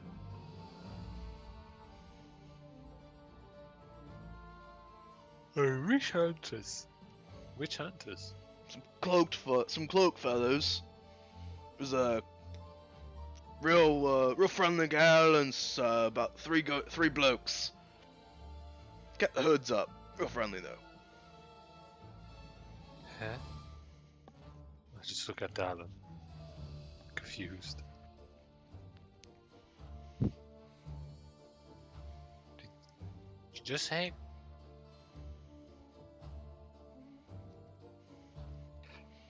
You know you're lucky, yo. It's not the first time I've went from one party to the next. Party hardy on, they used to call me. Back at the Ranger Academy. Oh, that is me. Yeah, you should really take a shower. Oh We'll yeah. help you find your your boots back sometime later. I Yo. know they're up in a tree somewhere. Which tree? John, without a curiosity, those hooded figures, you said there's one woman and two others, Not 3 blokes. 3 blokes. Well, are they cooking anything? Oh yeah, they had some lamb with them. The one narrows his eyes. Real good stuff. Talon actually, wait, right here. Talon goes back, heads into his room, comes back, and you see a bone. Look like this. Alright, that's a lamb. That's That's right. a leg of lamb. There's not much meat left on it. Where'd you get that? Long clearly went Yeah. down to the kitchens and helped himself. Right on you now. No. No. It was room service, apparently. Wait, That's the this Lego. bloody school has room service? Spoiled little brats. No. No, Yom. While I was asleep, I awoke, thank all the gods that are of my training. I awoke. I felt a presence in my room. I woke.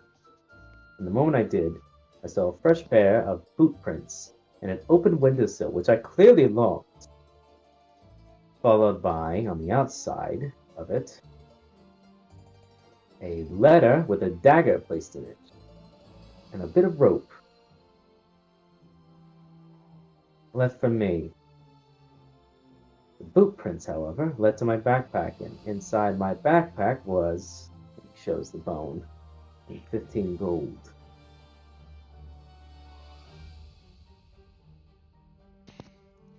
Honestly, Lorne, if I found a leg of lamb, 15 gold in my pack when I woke up, I'd be thanking the fairies or something.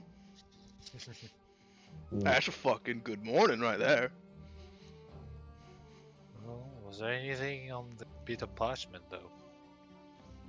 It was. I'll discuss it later. Alright. When you sober up. Well, I'm fine.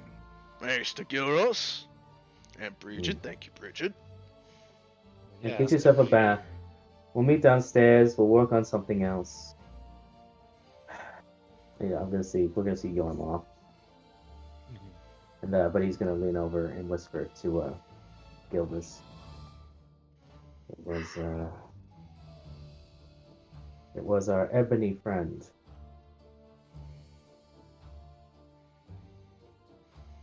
That's why I'll be smart as to say which one, but Delon gives like a wry smile, and he just hands the letter without even looking at Gildas.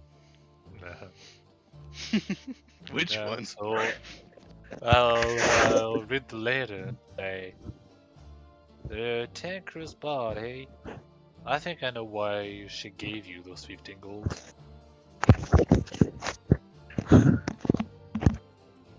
A room, I suppose. For that.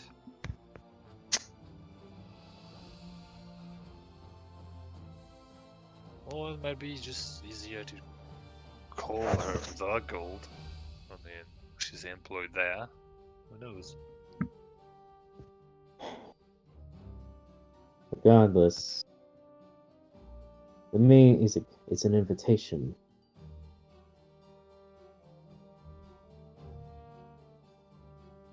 Now, do you intend to go? Question is, should I go? Now, the city isn't too far off from the tavern. No. It's just you have the time to excuse yourself, like good enough reason. After all, even though I didn't want to come back to the city, uh, don't see any reason why, well, you or someone else might want to come back. Well, go in, really.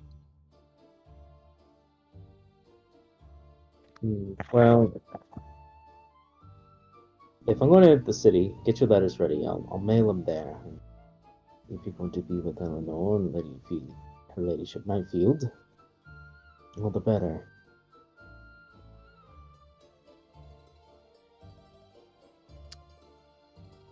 Or would you prefer coming with?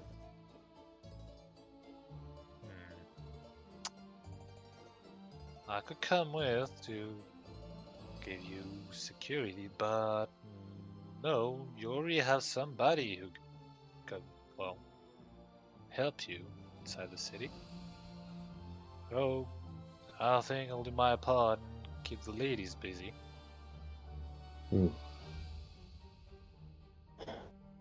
Alright. Then I'll get things settled then. Let me know when you'll do so. I'll make my rounds before then. Well, actually, Mm. like, I reach out and like give you like a small parchment. Mm. I did end up writing something. And, well, I did give something to my parents as well. What was added? I see. Then I'll mail it with the rest. Thank you. Dewan clasps his hand and clasps his arm, I should say, and he takes it. Of course. And now let's get some breakfast. Well, I'll get some breakfast. I don't know about you. I mean, just had like some roast lamb.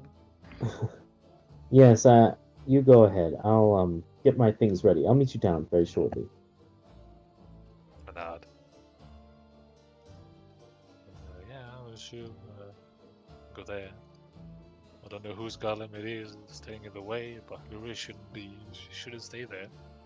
Move! Oh, the golem was just kind of like moving like a few things out of the way. It's already gone by this point. It seemed to have been just moving like some broken pottery and shit out of the way. And scrubbing something off the wall. The thing on the wall says conjuration sucks. Necromancy sucks. As you're descending down the hallways of like the dorm rooms, you do see that like a few floors down, there's like is writing on the wall, and there's some kids gathered around, some like people gathered around. They're just pissed off. They're like, "Who the fuck?" Just says like, "Nah, necromancy." Oh man. Let's make my way to everybody else for breakfast. Yeah. Alrighty. So, as the party gathers around for breakfast, you find Eleanor and Ophelia are here, as well as Bub. I imagine you're here for breakfast too.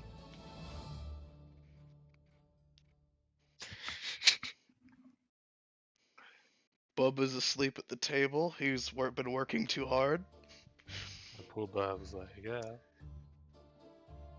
Guys, thanks for Okay. breakfast. As his face falls into his porridge. Too exhausted from all the work he's been doing. I mean, he's been talking to the Blue Dragon for all day, and they had to take a break. Blue Dragon's like, we've been talking for 15 hours. You should get some rest. Get back to me in the morning. But that's only 3 hours away. Then best get to it. Early bird gets the worm, bub. All right. Yes, sir. Only 3 hours. You're so generous. Usually kobolds get 30 minutes. 30-minute super short rest time. Just all functioning down.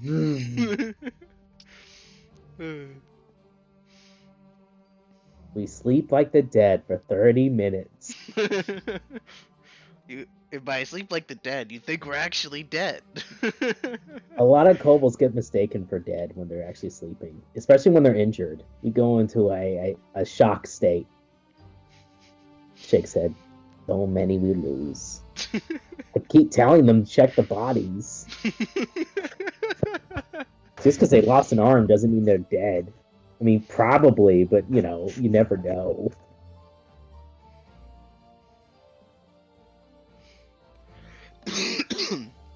But Evan, are you even around, bro? Oh my god, you're here. He is here, oh my god. Yeah, I'm here. I tried to get a hold of you earlier, and I tried to get a hold of you just a moment ago, and I still heard nothing. I was like, I don't know what's happening with him, and I just haven't heard anything from Bub. Even every time I try to reach out. I'm out of it today. That's fair. Bub is, I said that Bub fell asleep in his morning porridge. He's working too hard. Well, I mean, you guys had to get through 3 days worth of stuff, so. Like, because literally you guys have to catch up to where Bub was with the dragon scene. True. So it's like, you guys have 3 days worth of stuff, so. Yeah, unfortunately, we've only really done one day. I figured. Yeah, you're on like the second day. Oh, Dun, You have to think The about second it. day, exactly. I thought the same thing. Dawn of the second I thought day. the second thing. Yeah, That game has trained me. I need to think of something with the third day then, Dave. Only the second day, baby. I'll just be studying for 2 days with the We ladies. still need to find the song that opens the temples to the artifacts, guys. I know, we gotta still figure that out. Yeah, Delon will head You have to to find the breakfast song in once he's time. assembled Well, stuff. same thing. Once Delon has collected his stuff, he'll just come down with everybody else. Alrighty. Yeah, you're having a good morning breakfast. You can see that there's like a common dining hall where a lot of students are. Eleanor as you approach, you hear Eleanor mumble in her breath. When would they let that infamous rivalry rest? Honestly. Then, you know, for necromancers, you'd really just assume they'd know how to let the dead rest. But no. Grudge can't stand the test of time, Eleanor. I am well aware, but this is excessive. Well, yeah, it is a bit, but yeah. What else can we do? Breeds good competition, I suppose. And competition breeds better products, ideally. One comes down and says, "Morning, everyone." Nod. Good morning, Delon. Did you have a good evening? I spoke with my lady last night, and I actually have some business today after a bit of studying. I think I'll head out this morning. Is there anything you'd like me to pick up from my journey out? No, I'm quite good, actually. Ophelia? No, I'm quite content. If you're certain, then. Oh, I did have a question about Asterium. I didn't know if I could ask you. Just to be sure, I'm about to mail a letter of mine. Is there any additional things I should know about the Asterium mail? Any specifics I need to make just to sure it gets there in time?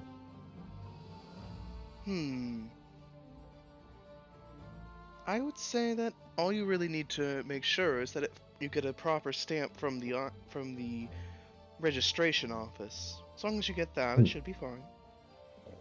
Oh, so isn't anything. My family happens to be a minor position. Similar to your family line. Do we need special stamps for that as well, or is a common one suffice? Oh yes, if you're intending to send a stamp through more official channels, there is a official stamp for that. If you're simply a everyday accordance, there's the standard shipping stamp. The stamps are more expensive if it's on more official matters. Ah, okay. I wanted to be sure before I did so. And I think that should. Anything else? Gildas, I know I'm sending one of your letters. Is there anything extra you'd like to ask? Maybe something I missed?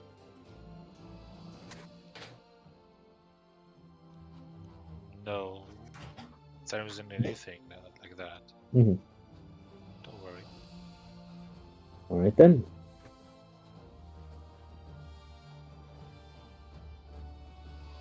Oh, after breakfast, he'll probably do his thing. But until then,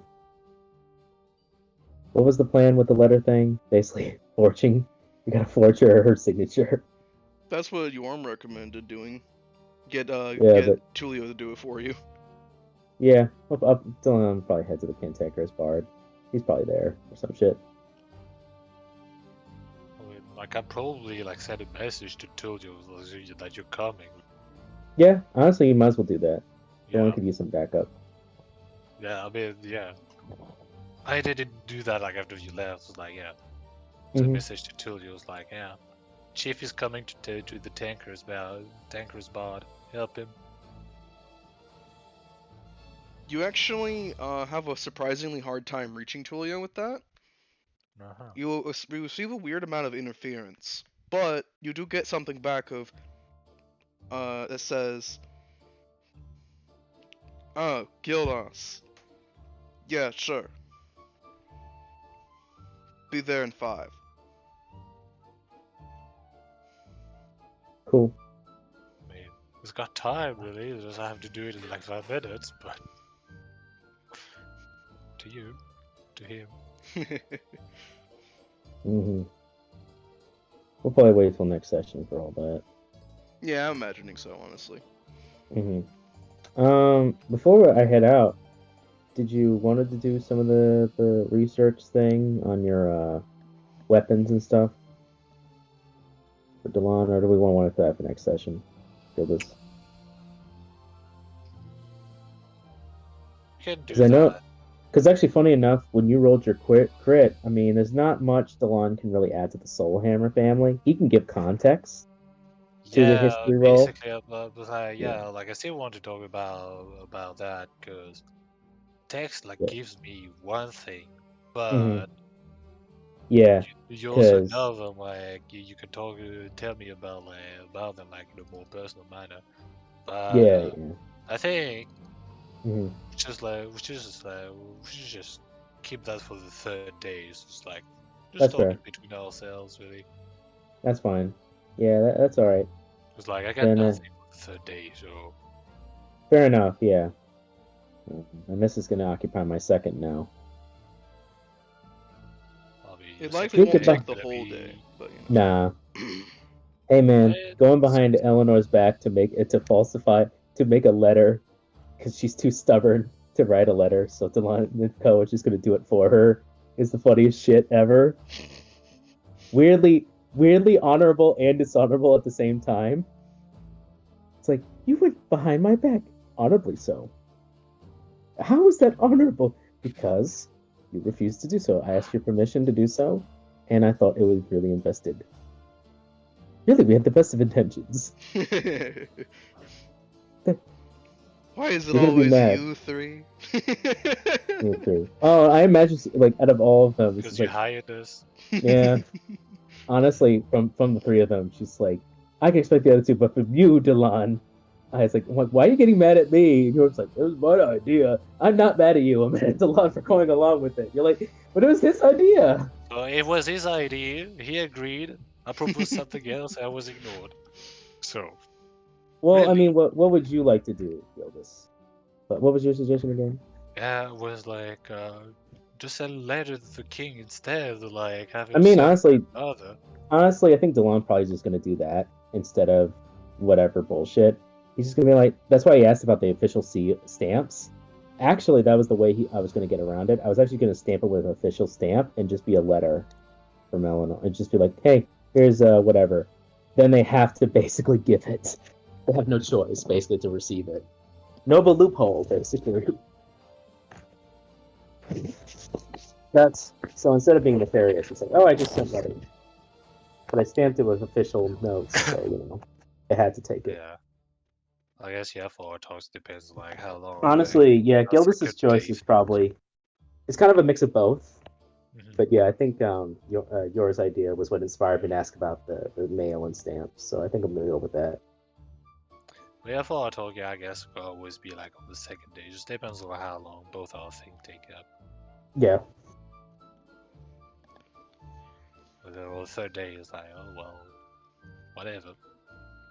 Figure something out.